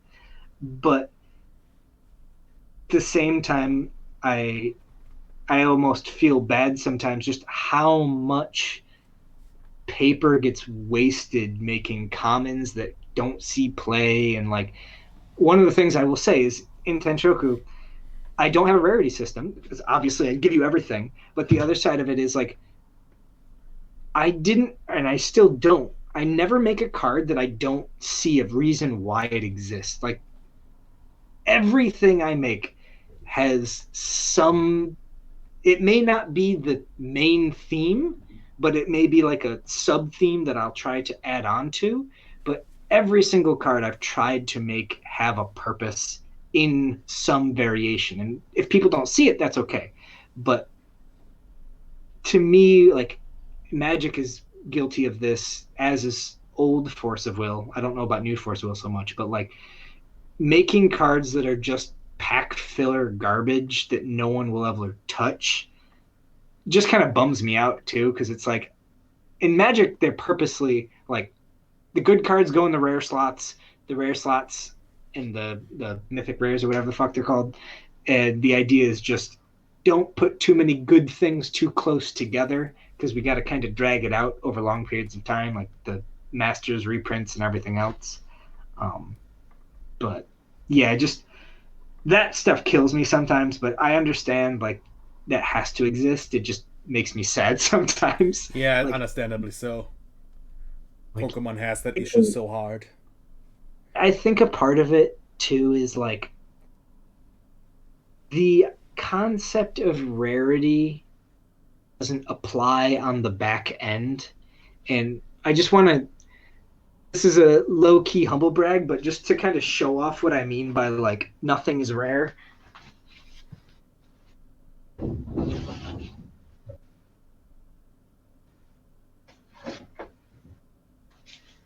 So you know how Cheshire Cat wasn't reprinted in the second print run of Moon Princess?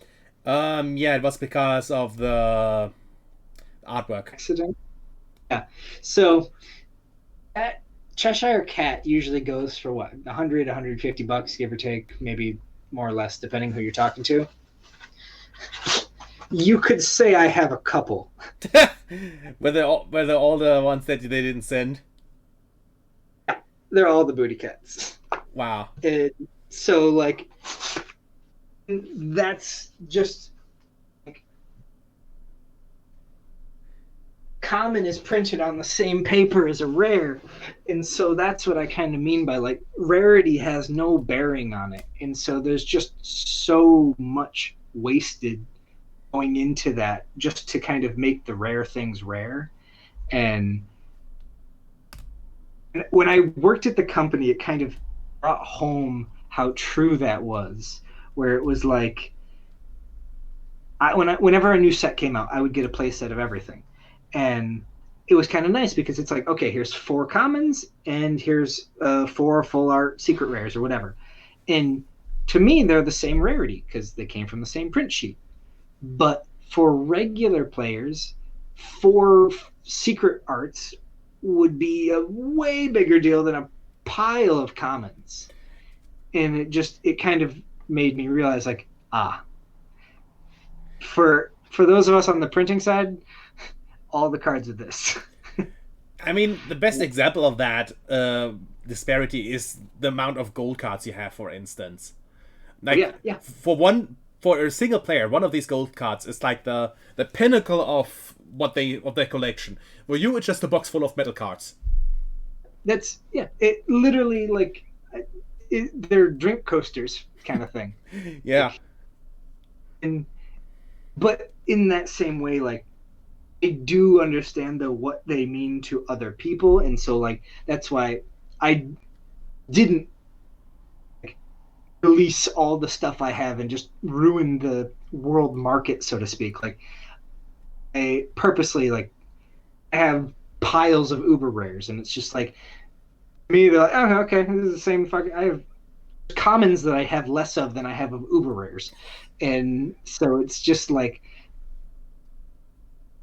I want the game to continue, and I want the economy of the game to be healthy, and so I just kind of stand on the sideline, and when people want stuff, I drip it in, but never try to mess up anything. I have to interrupt you for a second because I gotta go to the bathroom for a bit. Oh, cool.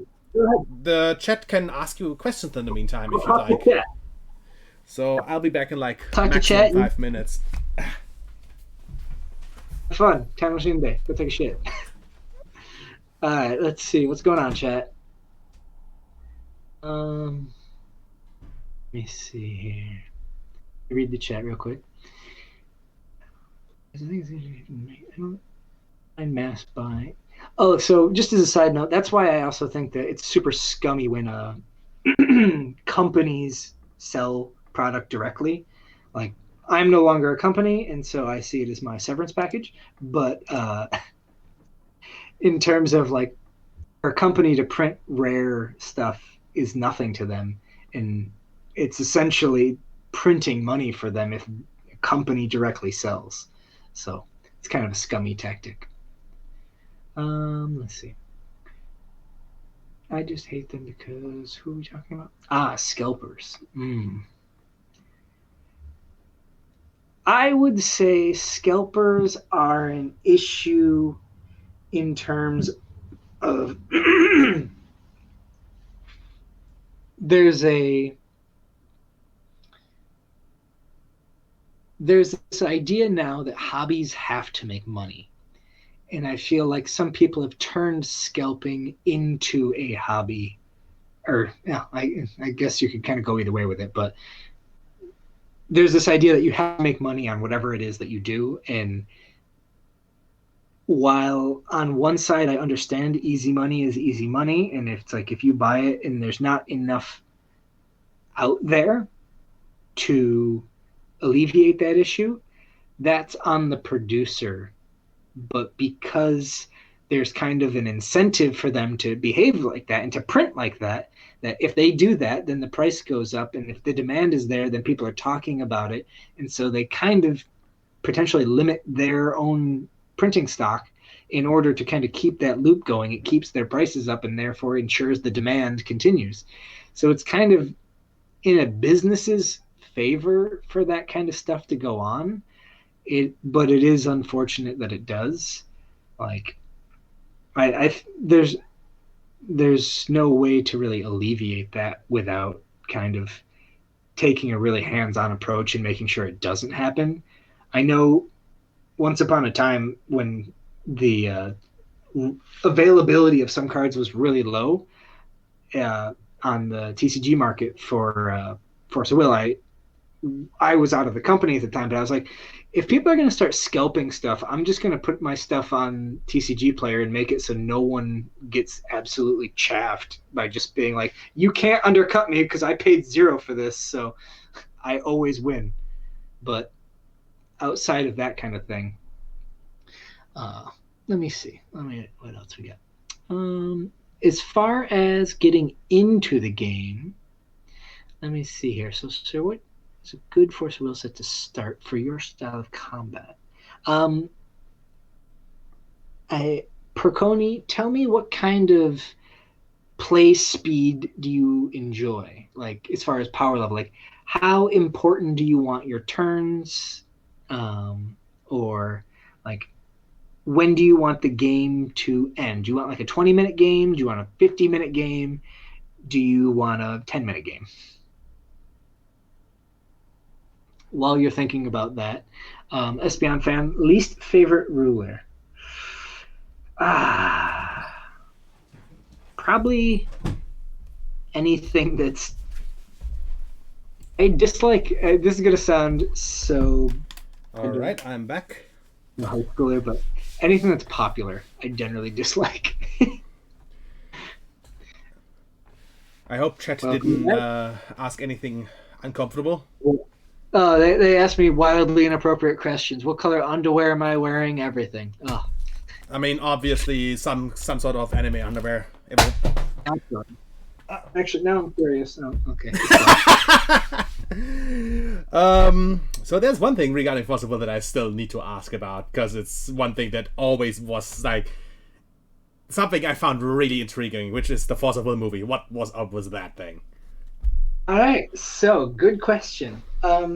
So the Force of Will movie was AG's plan to move the IP into another dimension. Let's say he wanted to have the characters come to life, and originally, Force of Will was not so, say, storyline oriented. Like it wasn't the Alice, Charlotte, whatever character show. And you can kind of see like it's become this quasi planeswalker, whatever the fuck story around these main characters that never seem to go away.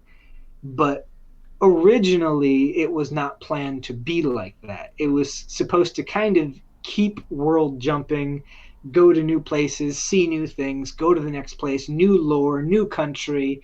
So like we very rarely see like the lore references. So like for example, there used to be like Amaterasu, Susanoo. These are Japanese kind of legends characters. And the same, of course, you're familiar with Grimm and all the fairy tales and everything, and the Don Quixote and all that. Like the idea was that we could travel around the world and use the lore from around the world as kind of new starting points for stories.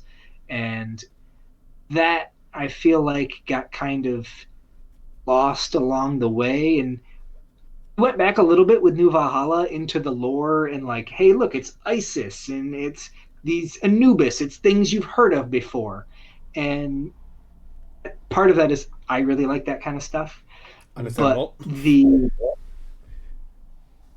then like the other direction was to kind of follow the five main characters, let's say, of Force of Will through their universe and reset the world whenever the continuity doesn't make sense anymore. And that happened. But the movie itself was kind of taking a piece of that where it's okay, this is a different world where Force of Will could potentially go. And I actually grabbed something while I was talking. This is everything that exists on the Force of Will movie. When the office shut down, I took the hard drive that has everything from that. I can't share that stuff because it's not for us, but there was originally going to be movies for 20, I believe, 16, 17, 18, 19. There was a movie planned for every year, and each movie was going to be 6 15-minute skits from various directors and whatnot, and they may or may not have aligned to the storyline of what was going on in the card game for at least that cluster or that set. But what wasn't, I think, counted on was the depth of which that kind of financial investment really needed in order to pay off, essentially. And that's what I mean when like that was one of the bad decisions in Force of Will's history. Was they were growing and they grew exponentially fast, and there was no reason for them to believe that they were going to stop growing at such an insane rate, and they really didn't kind of keep up. They were too split up with their plans for the future without making sure their bedrock was solid. And so the movie kind of fell apart under its own weight in just not having enough. They didn't have the support that the the artists that were making the game or the movie needed, as well as to support the game and everything else that was going on. For Espeon fan, your comment there, like it's hard to hate something that they barely know anything about and had very little information on. So I mean, they could love or hate the trailer, but that, like I think the Cthulhu trailer was shown very briefly, and like there was a zombie movie one. There was like a cutesy dragon story. There was 6 of them in the first one. I don't think they were all previewed even, but a lot of time and effort went into it, and it's unfortunate that nothing really came out of it. But personally, I don't think it was a good investment. I don't think an anime is where the average age of card game players is at nowadays. That would, like, we were kids, or 90s, 80s, or excuse me, 80s, 90s, 2000s. Maybe it would have been effective. I don't feel like it would have had the same impact that it has now. I think if it would have been an anime about the characters that a lot of people know, like Persia, Alice, Nyarlathotep, it would have been very interesting to see, because I know that, I mean, Yu-Gi-Oh! Obviously is the best reference for that, but Yu-Gi-Oh! did it badly. Like, Yu-Gi-Oh's known for being so bad that it's good. But if it had like a story-driven thing, I'm like, if I look at stuff like Madoka Magica, for instance, if it would have like 12 episodes in total and that's it, I would have seen that work. Like, if it would have been through the story of one cluster and then that's it. If it had been a complete story, well done, like maybe even 15-minute episodes, and relatively well presented, I think that could have been a very powerful thing. However, I will counter with the price to do that well is not even hyperbolically in the millions of dollars. And I think there was a lot of early success that was like, holy shit, we have so much money, we should reinvest it in something. What would be good? Okay, these people are saying this would be good, let's try it, without necessarily, they were just going light speed and they never really had a chance to breathe. And I really think no one on the team was asking, is this a good idea, as much as like, what could we do to ensure that we have a stable footing? And actually, before I joined the company publicly, I spent like 6 months in meetings with AG almost every single day, having him define what the company was and how its structure should be. And because essentially I had messaged him, and here's a funny story. I messaged AG and I messaged Ikeda, the lead designer and CEO, and I sent them basically the same message. You guys have a great product, you're making a bunch of fucking stupid decisions, and you need someone to point you in the right direction, because clearly you have no idea how to interact with the rest of the world. Please talk to me. The head designer has his head shoved up his own ass, and he thinks he's God's gift to the earth. But AG recognized that there was issues going on, and so we talked. We started talking a lot. I had him kind of break down what the company meant, what its goals were, kind of all the stuff that he should have done had he had the time to sit down and think about it. And so we did that.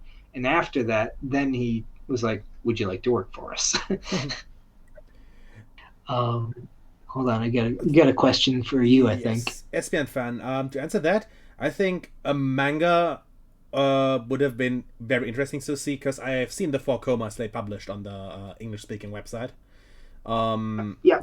The main issue I see with the manga is that you'd need to find someone who matches the style, because clearly the artists who do the cards wouldn't be able to do the manga at the same time, because it would just be such a workload that it wouldn't be manageable. And Mie did a great job with those yonkomas. Like, those are wonderful. They're really fun to read. And I know for a fact AG loves those things, because in a new project we're doing that's not Alternate Souls either, it's a sake thing. But in that we actually make... we're making yonkomas and manga for how to drink sake and stuff too. So like, for a fact, AJ and I both read manga all the time and like talk about what we're reading. And I think for the company, there was a lot of people at Force of Will Co. that did not believe in advertising, basically. They thought that was wasted money. And it kills me, I know. But like, there is a very firm belief. And those are the people running the company now that believe that advertising isn't worth any money, and all we need to do is make a product, it will sell, that's it, and then we just make the next one. I can just tell you that that's the stupidest thing I've ever heard. The fucking thing you've ever heard, I know. And believe me, I was in more meetings than I can count trying to argue for that. And all things considered, my salary while I was working at Force of Will was nothing. Like, I won't say what I was making, but it was not even livable in a poverty line if I didn't have another job already. It was basically like I'm donating my time for free. And that was more than they wanted to be spending on advertising. When I did the Rudy videos, like, I think combined we got like 50 or 60,000 views, of which are card players that are not playing Force of Will, or at least not at all of them. That cost like shipping a box of cards to them. And they were like, that was really expensive. I don't know if we should do that anymore. It was Alpha Investments, right? Yeah, Alpha Investments. Okay, I just wanted to, because I remembered the name. I just took me a while to associate it with Yeah. Sorry for interrupting you. Just no. But that's what I mean. Like in Negative Legends, like when he was on Force of Will's side still, like to get tens of thousands of views was like nothing for these guys, and it would just cost the absolute bare minimum of like send them a little bit of product, and I would even say be honest, be fair. I don't give a shit what you say. You can say the product sucks. Just let me know what you think about it. And I would have to fight tooth and nail to do that. And that was, we had the Gen Con that year was awesome. We were doing the spoilers live at Gen Con, and then they would share it on the Facebook page and stuff. Like there was so cool stuff. And they're like, that wasn't worth the money. We shouldn't do that again. And it just, to them, there's no value in people looking at their card game, which to me is insanity, but it is. They've chosen their own way, so clearly they're still functioning. But just to me, we said at the very beginning, the game had so much potential. I mean, and it just only have potential for so long before it's just squandered. The view of advertisement isn't worth it is so insane, because the best example to look at for that, albeit in negative, is Logan Paul. The guy altered the Pokemon market permanently. Just by being a fucking Chad bro douche. Yeah, just by being him, he made resellers pop up out of nowhere for Pokemon. YouTubers like Critical, for instance, they get millions of views on their openings, whatever it is. And for them to not realize the immense amount of publicity they get from that, it's just, I can't fathom how much you need to have your head up your ass for that. It's that level of like, the conversations you would have, or I would have with these people, like, I would constantly be just so frustrated. Like, I come from a academic / like research background, and so like there's pretty stringent requirements on like, if I say something, I need to be able to prove it. Yeah. And I'm going to have the data to say that. when I would go in and ask them for like, can you show me your sales data so that we can get an idea? And they'd be like, I don't have it, or we didn't collect it, or I just know. I'm like, those are not things that we call quantifiable. That's bullshit.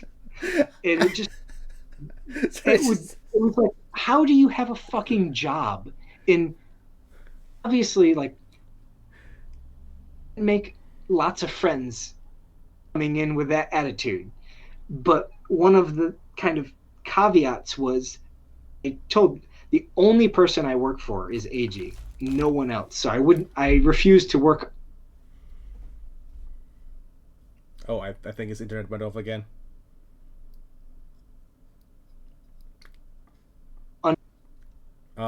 You okay? Yeah, I think his internet is like having a hiccup again. We had this previously.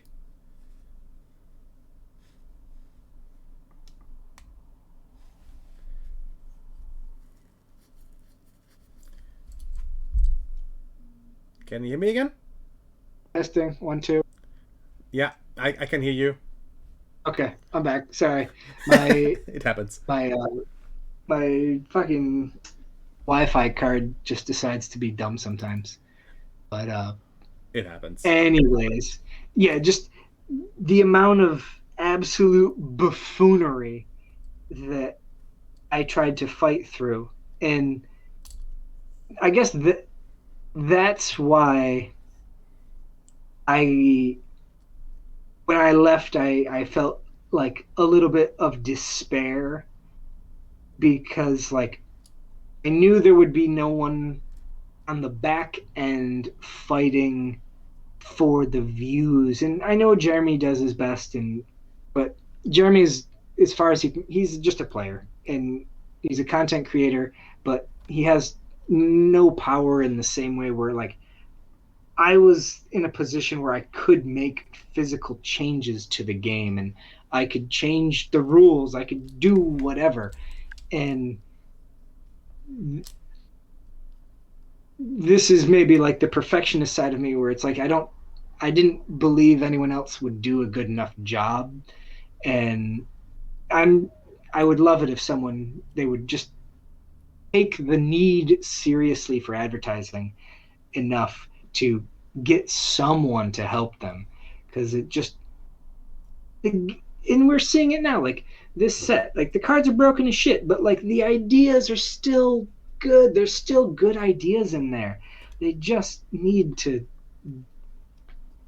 take a step back, and they're not always right, kind of thing. And it's too bad that things turned out the way they did. But Shogunai.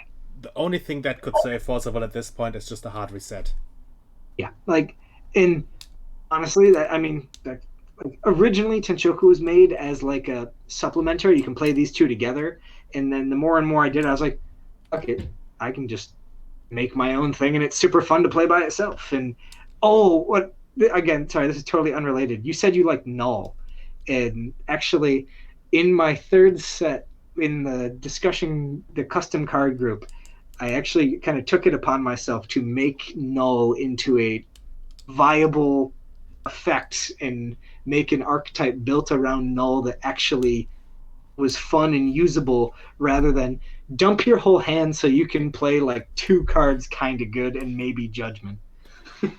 Also, Espeon, I don't know anything about Vanguard. I was more speaking like when they do a new cluster, they just have to say this is standard now. Everything that comes before that is not playable anymore.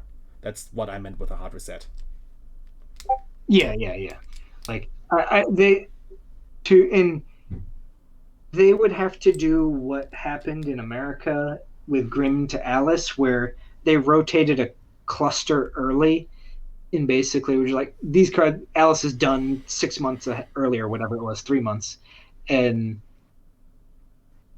if they did something like that, they could readjust. But I think the issue there is the current players like the way the game is, and I don't see them necessarily wanting to chase old players when if they're content with where they're at. And the fact that they're not making starter decks anymore tells me they're content with just keeping their loop going. But that to me almost seems like a suicide mission. Like, yeah, as a air quotes major game, how do you not have an entry level product? Yeah, like the starter deck thing that really ticked me off because they changed some stuff between Alice Origins and Saga Cluster, and I was just so confused by what they changed because it was never written down anywhere. Yeah, no, it's just, by the way, the card frame looks like shit now. That really ticked me off. I like the one they had before. The new one is kind of, I can see where they were going with that, but it doesn't work well. To me, coming again from the back end, it screams lazy because it lets them not have to align the symbol skills anymore.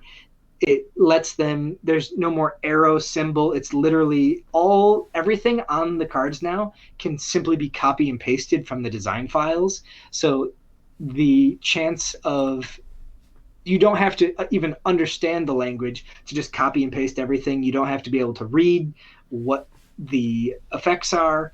And so that part of it screams lazy. But then the other part of it is they made the text box bigger. And I think a part of that was they knew we're going to start making a lot of effects because that's how you power creep. And so they're like, now we have the space to do it without having like keep doing this size 1 font kind of thing. Speaking of ugly cards, there's a little fun question that I have. What do you think is the ugliest card that was ever produced in Force of Will? I know which one I consider, but I just want to see if we can match up. Funny or ugly as in like bothers me how cheap it is kind just of thing? The artwork on it. The artwork.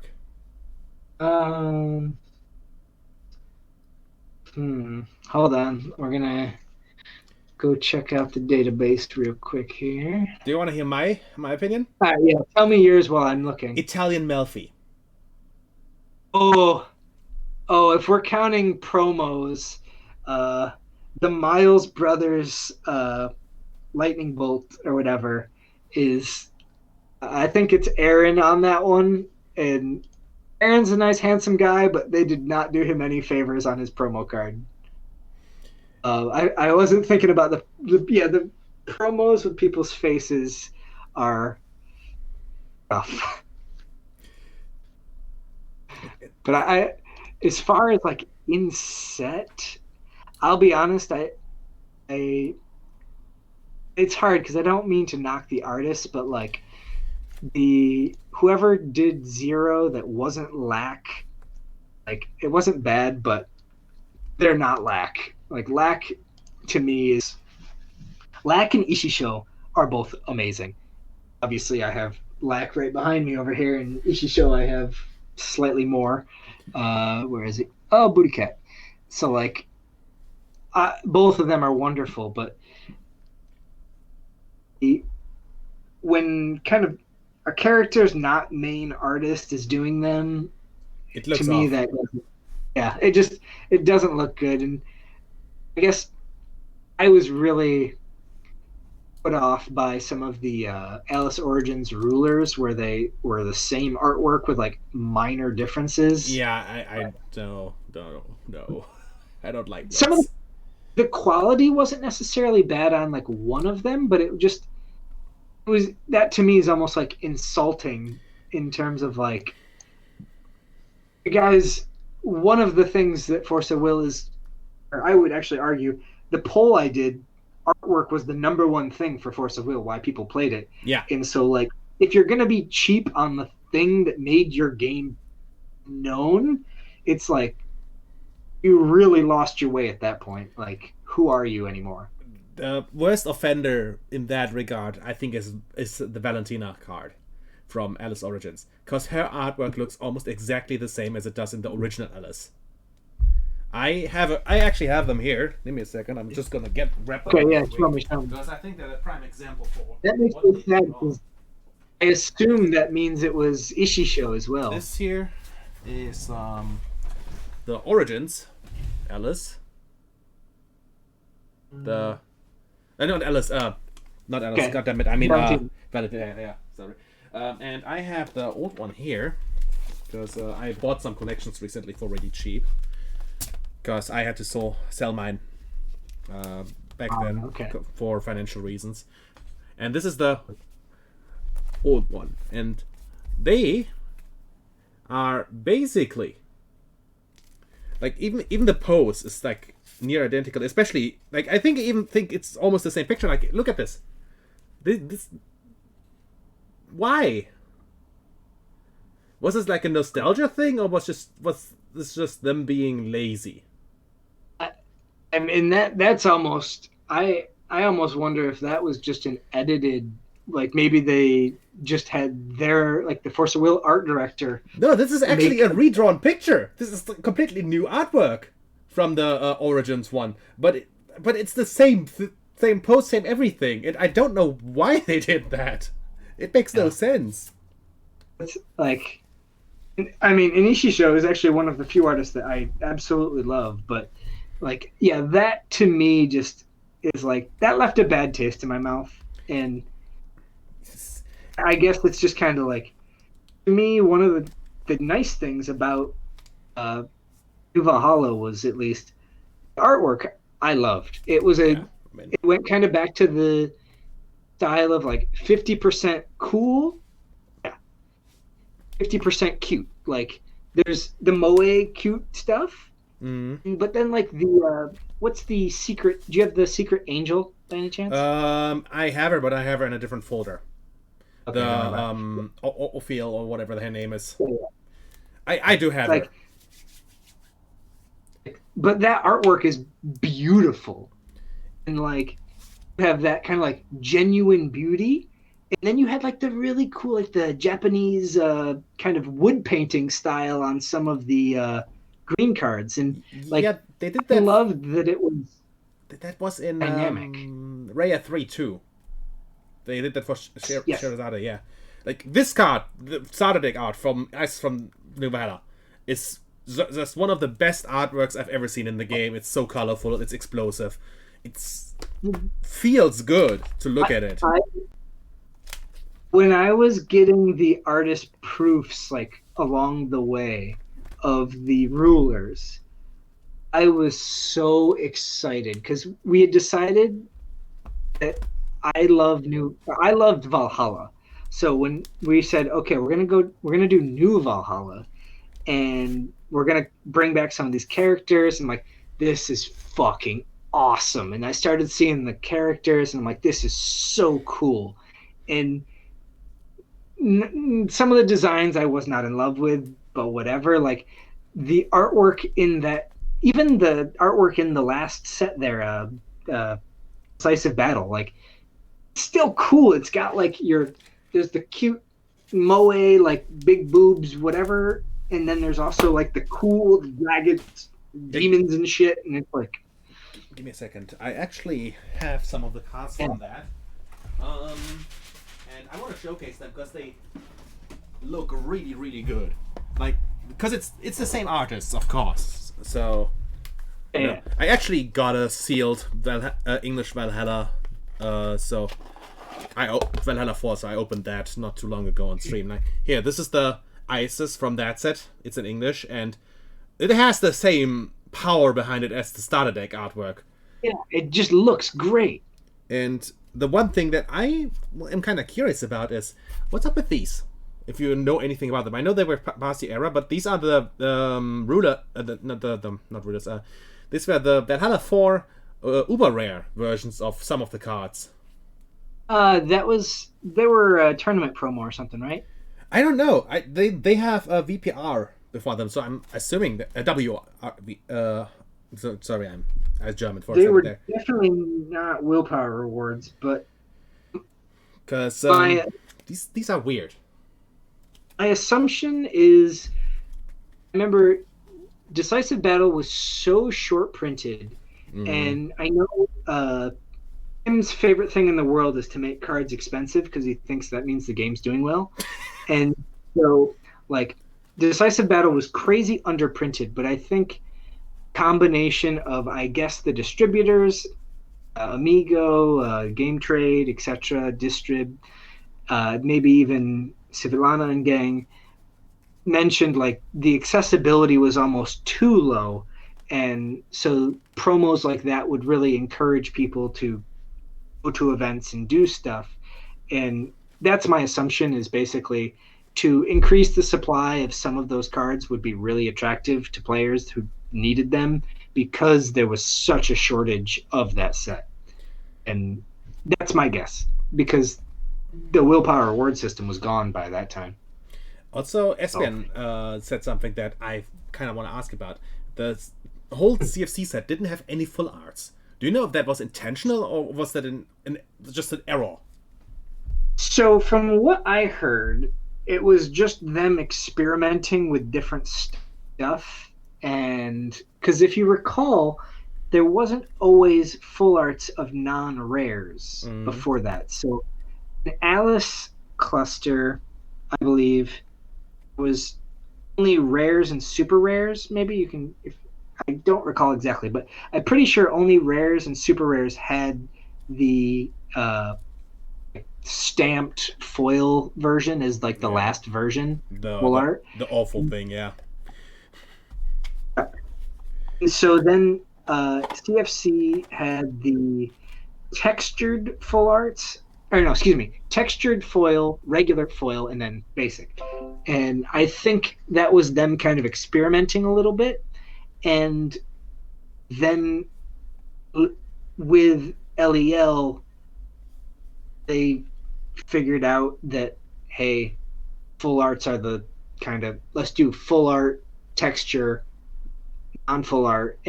But if you recall, the only full arts you can get from CFC are the super rares that were the secrets in L2 and 3. Yeah.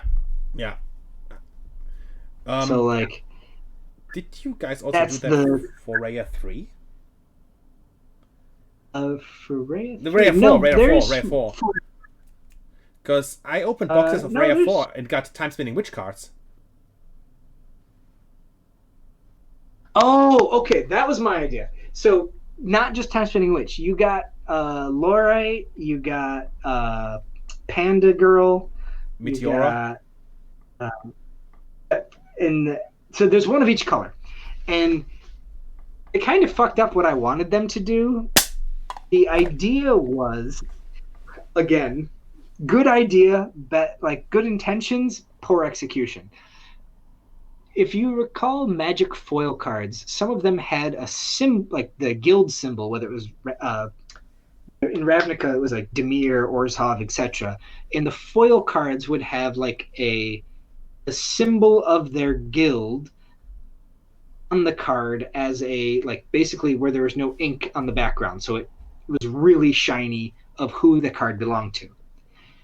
My idea was that we would put the ruler that each card was kind of there to support. So like the Panda Girl was there to support Tigris. So Tigris's symbol would have been on her card, but it was supposed to have been like glowing and really obvious that it was special. But it ended up, they used the same color as the card, and so almost all of the symbols are almost invisible. And so those secrets ended up kind of looking like turds rather than something special. And the other issue was, at that time, they hadn't prepared any secrets for R4. So they're like, do we just not have secrets this set? And that was my suggestion, was it's either that, because if you recall, R2 had kind of a bad taste in people's mouth with all the Uber reprints from the starter decks. And originally they were going to just be like, we're going to put all 5 starter deck Ubers in again. And I'm like, can you fucking not, please? Because at that point, everyone had a million Tigrises and Gills. And so I was like, why don't we make a bunch of super rares that people actually could use and put them in as like a cool symbolic version? And in my head, they looked a lot cooler, but they never showed me a like a test print of it. They just kind of were we were rushing so bad for R3, R4, and so like what we got was definitely not what I was hoping for. But those are the R3 that you got in R4. Also, Braconi, the Valkyria Chronicles box was before Jeff's time, but that's actually something I want to ask about too, because the Valkyria box was never distributed in Germany and the Euro-speaking realm. Was it a licensing issue? Nope, it was so bad that your distributors knew that it wouldn't sell for shit. Really? Because we've been told that it was a licensing thing. It could also have been partly that. But I know for a fact it was so bad that a lot of distributors were like, no, we're good. Okay. It could very easily be also like they would have to pay a licensing fee if that was going to get shipped over. The Valkyria Chronicles, if you play it with itself, it's actually kind of fun. I played it with a buddy in America, and like it's not the worst thing. It's very slow and it's kind of boring, but it's a very good way to just kind of learn the game. You don't have to rush or anything. Like, it's very simple. If I was going to teach someone the game and I wanted to do it for cheap, I would buy them Valkyria Chronicles. Yeah. Just be like, hey, it's $5. Here you go. You got cards. It has dual stones. Like, the pictures suck and whatever, but who cares? Like, you're just trying to learn the game. That set alone was the reason why dual stones were so expensive in Germany, because we never got it. Ah, okay. So the only dual stones we had were the ones that were in CFC. Oh, wait, what? You guys had this... Oh, yeah, CFC and then the original Grim ones and stuff. But... Yeah, I don't count the Grim ones, because the Grim ones were so rare, because Grim was so undersold here. Ah, okay. Yeah, okay. Like, Grim was basically impossible to get at any point. Gotcha. Because the Renaissance was with Lapis here. Espeon fan, I turned a lot of my Ascended Ruler ideas into Tenshoku cards because I too wanted to do Ascended Rulers for literally all of them, at least the older ones. And that concept actually brought me into a lot of ideas in terms of design space. But yeah, as they are, I think Ascended Rulers are super cool. I'm gonna go out on a limb and say the colored ones from the OG event are way better looking than the Uber ones, just because the cards are so beautiful that making them Uber kind of like takes away, like the color is so vivid and beautiful in those that I love them. So when they made them Uber, I'm like, A, fuck you, I know you're just reprinting everything so nothing's worth anything, but B, like, you didn't even make them look nice. The Ascended Rulers are the ones where you had to unlock the abilities, right? No, Ascended Rulers were in Alice Cluster, where you sent the company a bunch of cards, and they sent you back a... I'll show you. Hold on. I remember which one. It were Priscia, Alice, and someone else. Osiris. Yep. Yeah. Yeah, I remember now, because I had Priscia. Okay, yeah. Like, where's my thing here? There we go. Like, and one of the cool things was they had like a line of text that said their name counts as the old one. And just basically their stats were bigger, their judgments were cheaper. But this, as a concept, was so cool. I loved it. And I forgot they even did this. Remember they did cosplay cards? Yeah, I didn't like those. I'll be honest, I didn't like those. I don't hate them. Like, I know some of them, the poor girls, were just kind of posing over the other picture. But, I mean, it wasn't taking the slot of anything else kind of thing. Like, it was just a bonus thing. That is at least not overly expensive. And, I mean... On the other side, the girls that were doing those were just fans. So, like, for a fan to be able to be their character on a card, like, that's super exciting for them. It is, yeah. I mean, tried to get in touch with Force of Will myself, and I was in talks of maybe making like a promo for Germany itself. That kind of broke all off, like I told you, with the whole corruption scandal that went on, and that was its own deal. That was a massive thing in Germany, because they basically had to fire half of the judge team, and then the whole thing just kind of collapsed. It was bad.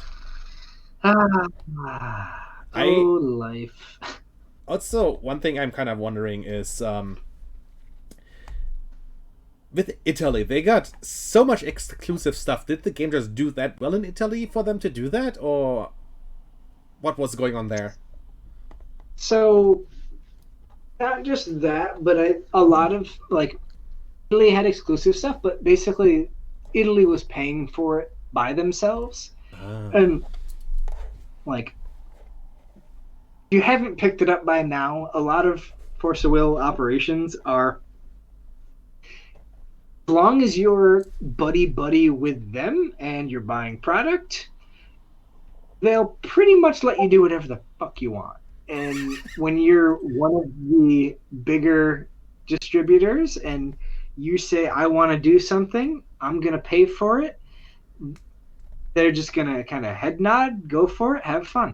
Like, a lot of the EU promos were paid for by EU distributors. And, like, that's why, like, some of them were only available in those countries. Like, we didn't even get them in Japan because they weren't made for us, kind of deal. Wow. That's just really bad. Like, it's one of those things. Like, there were times when I was there where I wanted to reestablish kind of once upon a time who wears the pants kind of thing, like, because it felt like sometimes. And again, you're a business partner, and so, like, you need to have amicable terms. And there were times when I felt like this is something headquarters should be doing, and they should take the initiative. And so if, like, the EU is doing it, can't really blame them because you guys at headquarters weren't doing anything about it. Yeah. But it's one of those things. It's like, if you want to back to wearing the pants in this relationship, you need to kind of step up a little bit. And since I've gone, they've gone like the total opposite direction, where they're just like, everyone can do basically whatever the fuck they want as long as it makes us look good and we just sign our name on it. And that I don't particularly respect them for. Like, those FAQs that they do nowadays, that's not written by anyone at the company. That's someone doing their job for them.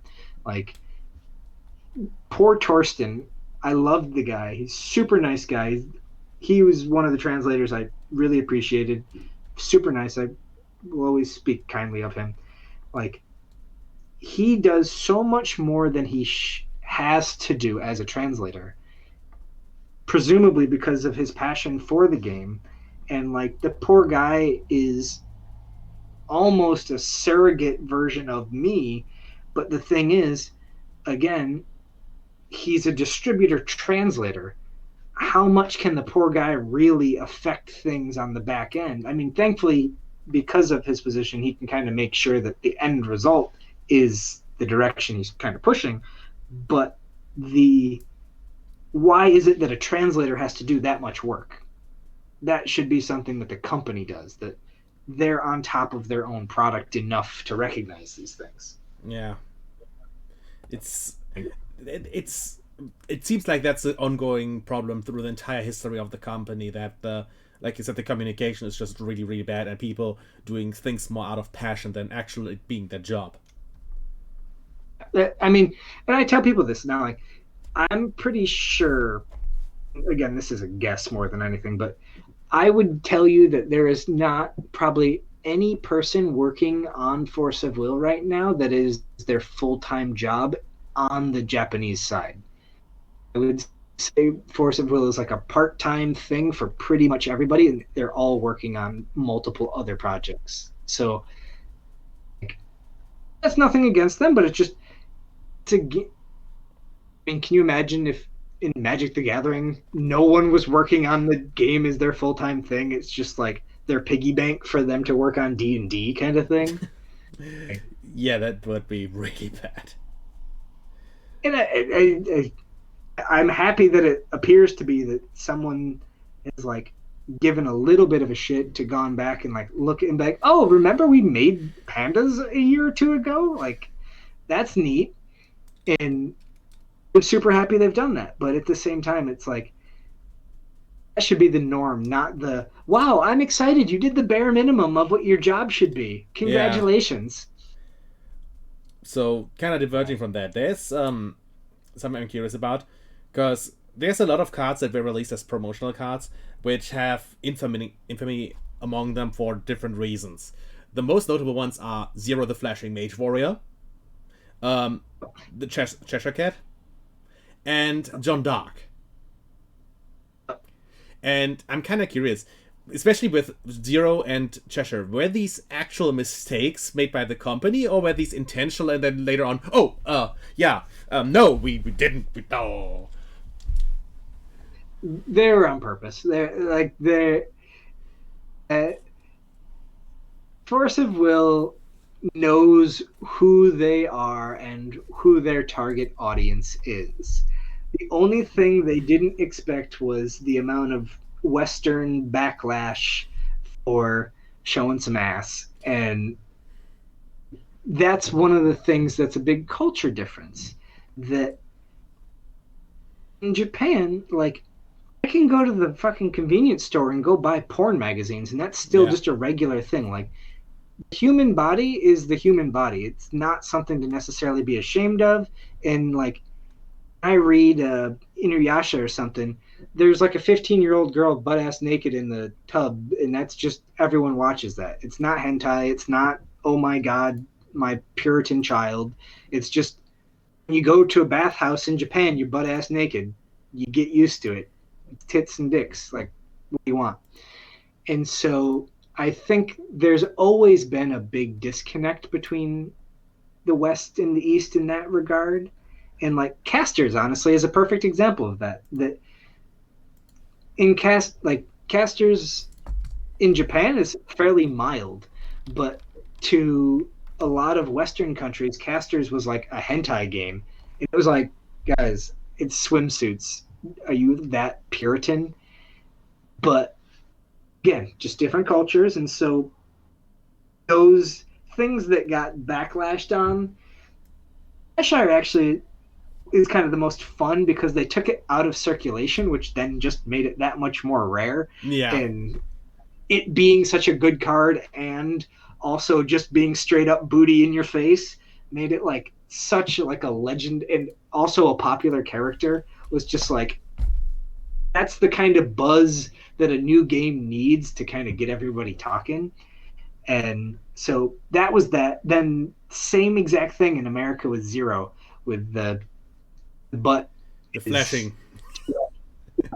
And I don't know if you ever watched some of the streams I used to do during Force of Will, but I used to make a joke where we're going to make an American promo and it's just a gun with a swimsuit, and the rest of the world is going to get some super hot girl. And like, that was always kind of my all out, was like, America seems to be totally fine with fucking violence and getting heads ripped off and blood and gore, but as soon as you put a big booty in their face, and if it's not a fat one, it's an actually attractive one, then oh my god, how dare those Japanese perverts. Yeah, the censoring laws in the US never made much sense to me, but I can thank whoever allowed the Zero the Flashing Mage Warrior card, because I made a very borderline NSFW playmat of Rhea in 2016, and anytime a judge was like, you can't use this, I just showed them the card. I was like, but this is okay, and there was no argument there ever. Like, okay. I can actually send you the old playmat if you want. Give me a second. This is ancient, but I still have the playmat. I can't show it on Twitch though. That's how suggestive it is. You send it to me on the other, and I'll look at it after. There we go. I mean, I'm down with that. Yeah, but for Twitch, that's a bit too spicy. Yeah, I feel that. But like that's the thing is like I guess to me like I don't know. I grew up with parents that were like they watch it on naked and they're like it's a human body, get over it. Like more so on the side of like this is natural. Like why are you freaking out? But I do know that some people are very oh my god, your ankles are showing. Yeah, I mean, I do NSFW for a living, so people always go to me, "Oh my like, god, what if brain your is broken? They just go, "Oh my god, what if your parents find out?" It's just like my dad writes erotic novels which are cringier than anything I've ever produced. They don't care. I mean, I think there's definitely a line, and I think like for example, there's a Japanese guy I like that he kind of points out that it seems to be the issue a lot of the time is that where Japanese in particular, just because they get called out for it so much, have a much easier time understanding that art and fiction are not real, and where in the West, like people make a big deal out of like, oh my god, this cartoon character is 14 years old. It's like, he's literally a fucking cartoon. Are you serious? Like, are you insane? This is not a real person. And the amount of like, real life ethics that get applied to literally cartoon lines is just mind-boggling for Japanese because it's like it's literally a cartoon. So yeah, of course she's gonna get fucked by a giant tentacle monster. Why wouldn't she? Yeah, And they're just like, that makes sense. I think it has to do a lot with how just hundreds of years ago how the different cultures just evolved in their respective manners. Like violence was always very normalized in the West, cause Middle Ages and all that. And it's like Europe's the greater half of a century, fucking millennium at war with each other. Yeah, like it's more normalized here. And while the Japan was always we just exist on ourselves and we do our own thing. And yes, they were involved in some things, but they always kind of kept to themselves. So they have a better understanding of their own culture and how to separate fiction from reality than the West does, where you have people straight out like there was like some very very big school shooting where people just straight out connected them to video games, and it's Columbine, the old one, yeah. That's a big thing in the US, for instance. I mean, a lot of things in the US don't make sense because they literally reference laws from fucking 1800s. Yeah. Not only that, but then like I kind of chuckle like we won't go into the whole religion topic, but like the West has Christianity as a whole. It doesn't necessarily take your sect, take whatever, but like I do think that has played some role in kind of the idea of the naked body in kind of the sin and that's not a good thing type deal. Yeah. Whereas Eastern countries not having Christianity, like going more Buddhist or Shinto or Tao, whatever, having less to do with kind of that carnal, these are sex is only for procreation kind of thing. And where in Japan, it's more like sex is a thing. Please enjoy. Yeah, that's everything. Espion Fan made a great reference. Like, for instance, Pokemon, when it came out, they tried to get it banned because of evolution theory. It's against the church. Like, yeah, it's definitely a connection that like the hardcore Christians are very against that. Magic. The early 90s. The unholy strength and stuff. They got the pentagram removed and all that stuff. Like, that was big. Like, Magic, Yu-Gi-Oh, all that stuff. The 90s was like everything was Mortal Kombat was coming to kill your kids and everything else. Doom. Yep. Doom being the best example. Literally the reason why the ESRB exists. Like nowadays, I feel like you could find someone on Twitter who would be like, Castle Wolfenstein was a bad thing because people died. It's like you're literally shooting zombie Nazis.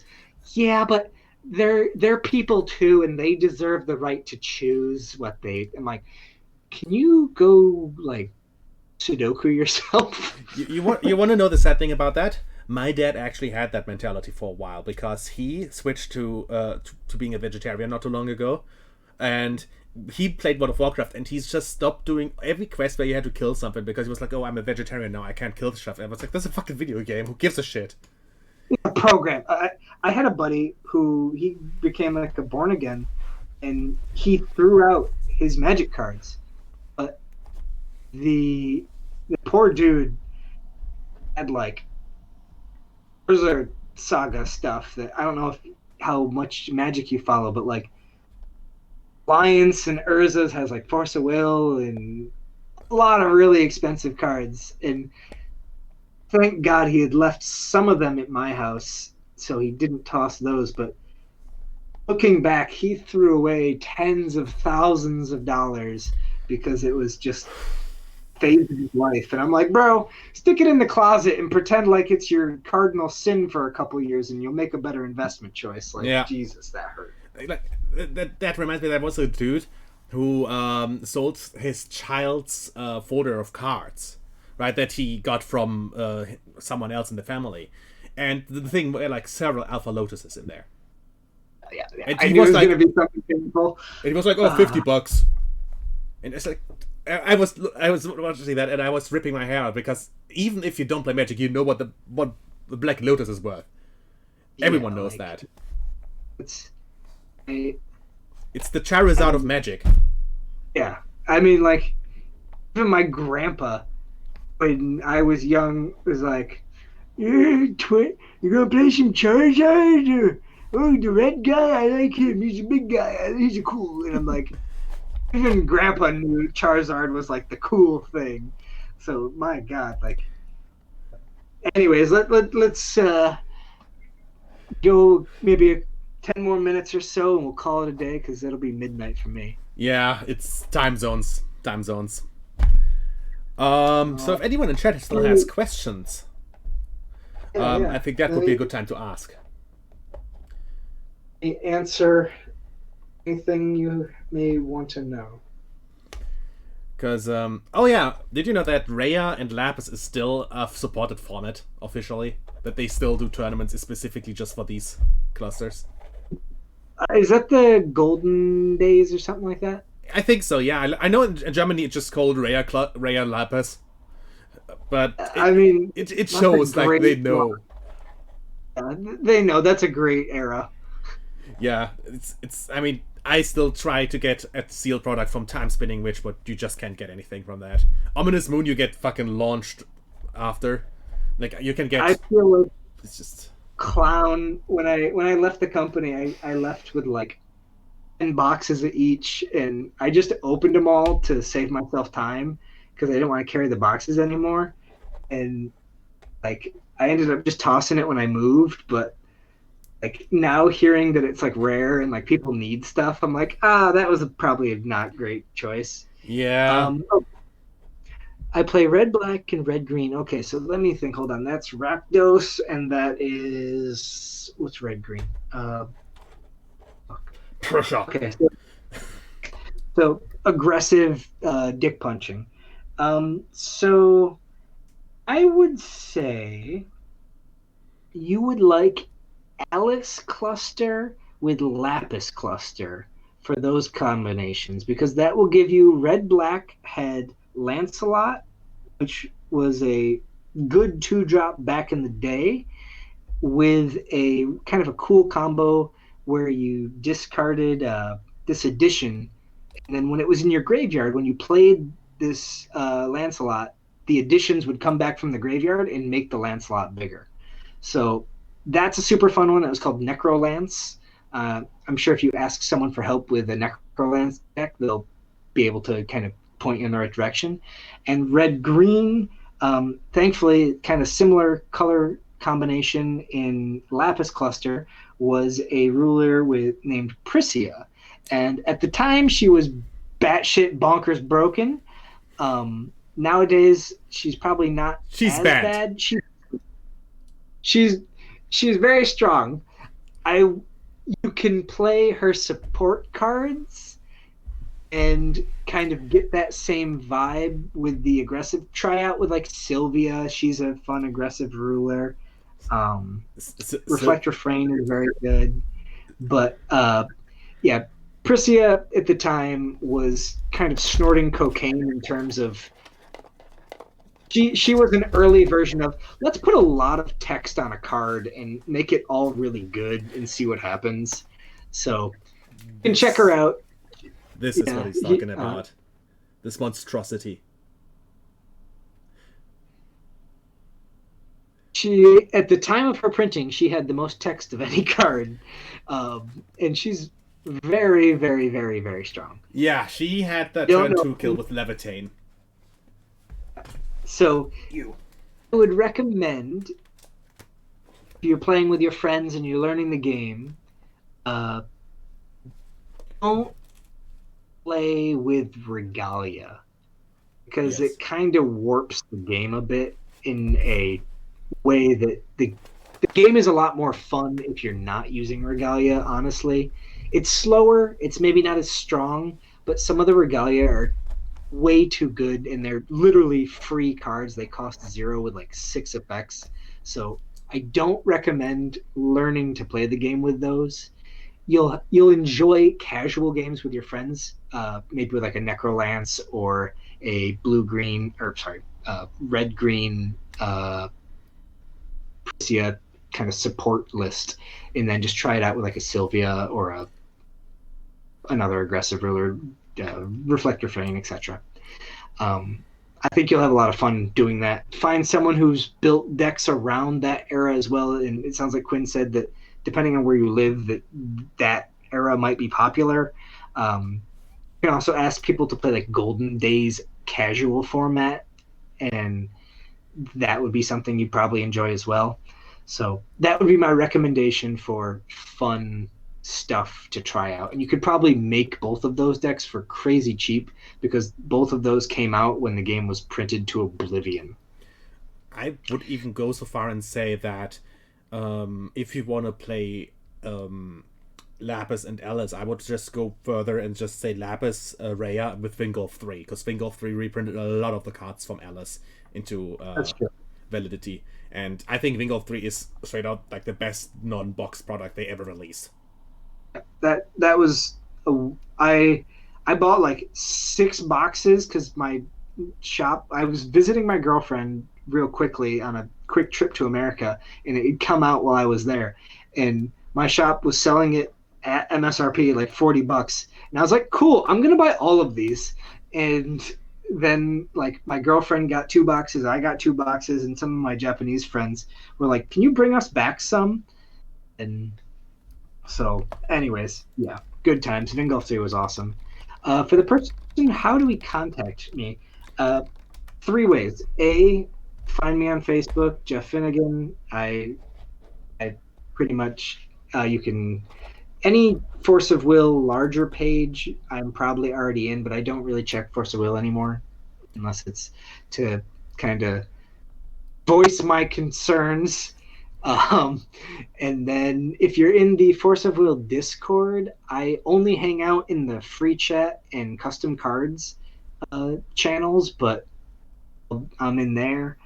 And then I have if you're not in Japan, it's blocked in Japan, but if you're not in Japan, if you look up Tenshoku TCG on Facebook, I have a little page for it and a little group to chat in there. And there is set 1, a wonderful guy decided to put it up on Untapped, and so you can actually play my game on Untapped if you want. But I forgot the code to look for, so you have to double check in the group.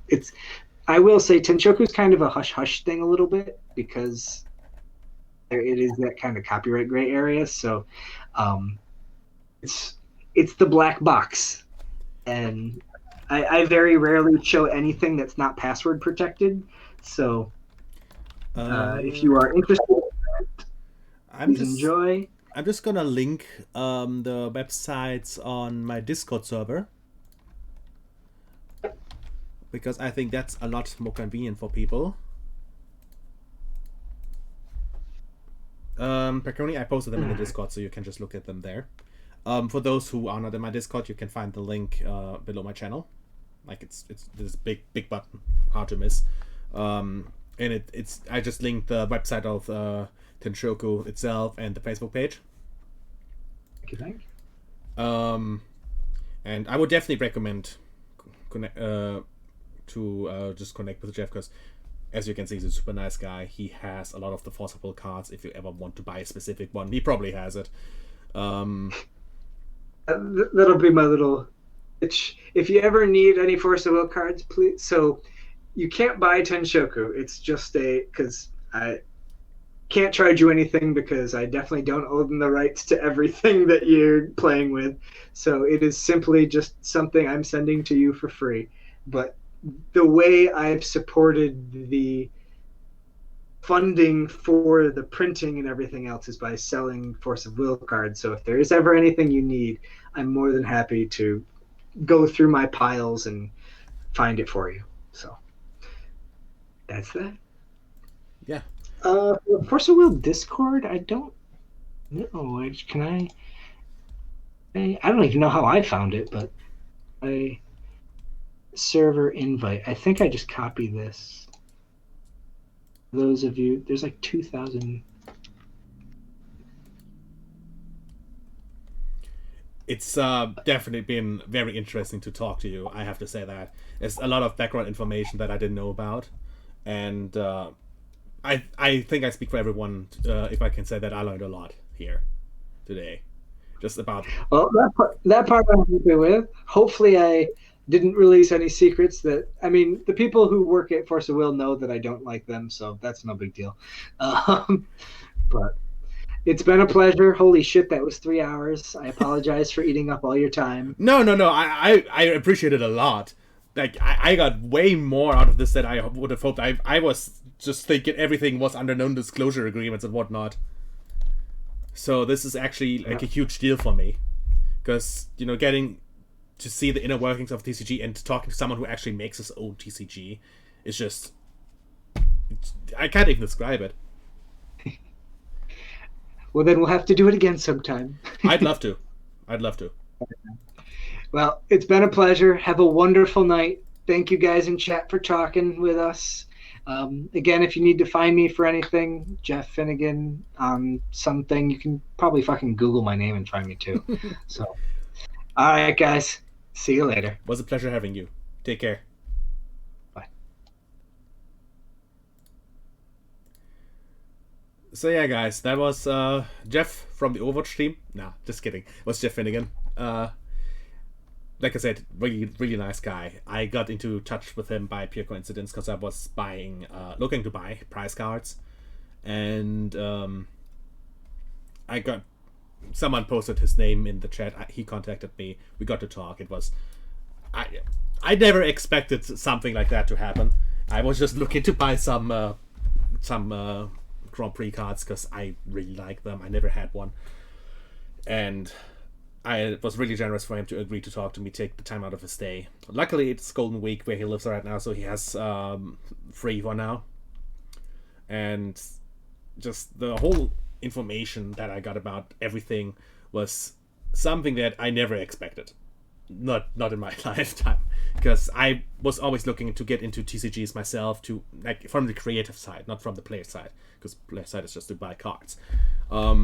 So having someone who knows about this and is willing to talk about it as well is just a huge deal for me personally, and I thank Jeff a lot for that. And I really hope that I'll work with him in the future, just be it for Twitch or something more, I don't know. Because he seems someone that is genuinely passionate about what he does, which nowadays is hard to find, especially for projects like these, because a lot of people know that if they can't make money out of it in a large amount, it's not worth their time. But Jeff is just, I just want people to enjoy this, and I think that's like no other way to say it. This is the best way to go about it. And I really appreciate you all watching and staying here and just participating in it. And if any of you have questions for me, or for Jeff for that matter, Jeff is reachable through Facebook. I linked the Tenshoku TCG page. You can probably contact him through there, in my Discord. And you can just ask me questions in Discord, of course. And if there's like anything you need to know about Jeff, I can probably, give you the contact. It's not a big deal. I don't think Jeff minds, because as he said himself, if you need something from him, he's free. He's there. Just keep in mind that he lives in Japan, so the time zone is a bit different. It's 12 hours from me. Is it 12 hours? I think it's 12 hours for me. It's a good amount of time. It's, I think, more close to 9 hours actually. But yeah. So keep that in mind if you message him. If he doesn't reply immediately, it's probably because he's either busy or asleep. But he has a lot of things regarding. First of all, he has most prize cards. He has uber rares in huge amounts. So if you need an uber rare of a specific ruler, you can message him, can buy it. He is very, very reasonable with his prices. Like, I've seen people sell gold uber rulers for $200 a pop. He sells them for about, I don't know, like 50 to 60 sometimes, depending on the rulers. Don't take this as a guarantee that these are his prices. These are just the sum that I've seen for the ones that I was personally interested in. And for a card of that caliber, it's really cheap. And he does that because he himself said to me that he'd rather give these cards to people who are passionate about the game and really, really, really want them for themselves, not to resell or to, I don't know. He'd rather give them out to people who want them for themselves and like them for what they are than to, put them up for $400 on eBay. And I really think that's a mentality that's not very common nowadays anymore, sadly. If I could do the same with my art, I would do it, but sadly I have to live from it, so I can't do that. I would love to, trust me, I would love to. If I had the financial security, I would do my own personal projects just to give you guys entertainment. And the mentality of, I want to help this card game grow, I want to support it, was something that I really admired in his position.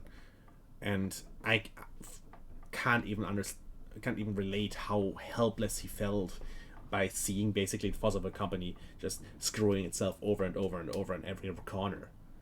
Like, yes, he was in a position where he could do something, but he was not in a position where he could have saved the whole thing. And Fossil Company is still screwing itself over big time. And I will still buy some of the new product because I still admire the card artwork a lot. I am not a big fan of the new frame.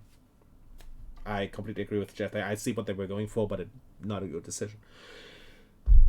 I personally think this kind of frame is still the epitome of Forcible. It's the best thing. I'm not a big fan of these, which are the Alice cards and the Grim cards. They kind of look kind of to me.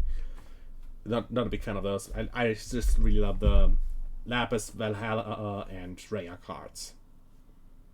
And Rhea and Lapis are the sets that I personally played and enjoyed the most. I got into Valhalla not too long ago. You can probably still find the VODs on my stream. And I really like the Valhalla cards visually and from the text-wise. I want to play with them at some point with friends. But I definitely think that Jeff had the right idea, but was just unable to save the company or the game. And I'm really happy that he does his own TCG, Tenshoku, where he tries to connect to Force of Will without just being like, okay, it's just Force of Will. But, it's a really, really noble idea. And the fact that he gives these out for free, but just, you have to pay shipping for them. Like, yeah. There's nothing you can even fault at that. Even if he doesn't own the artwork. If he asks for permission, that's fine. He doesn't steal it from people.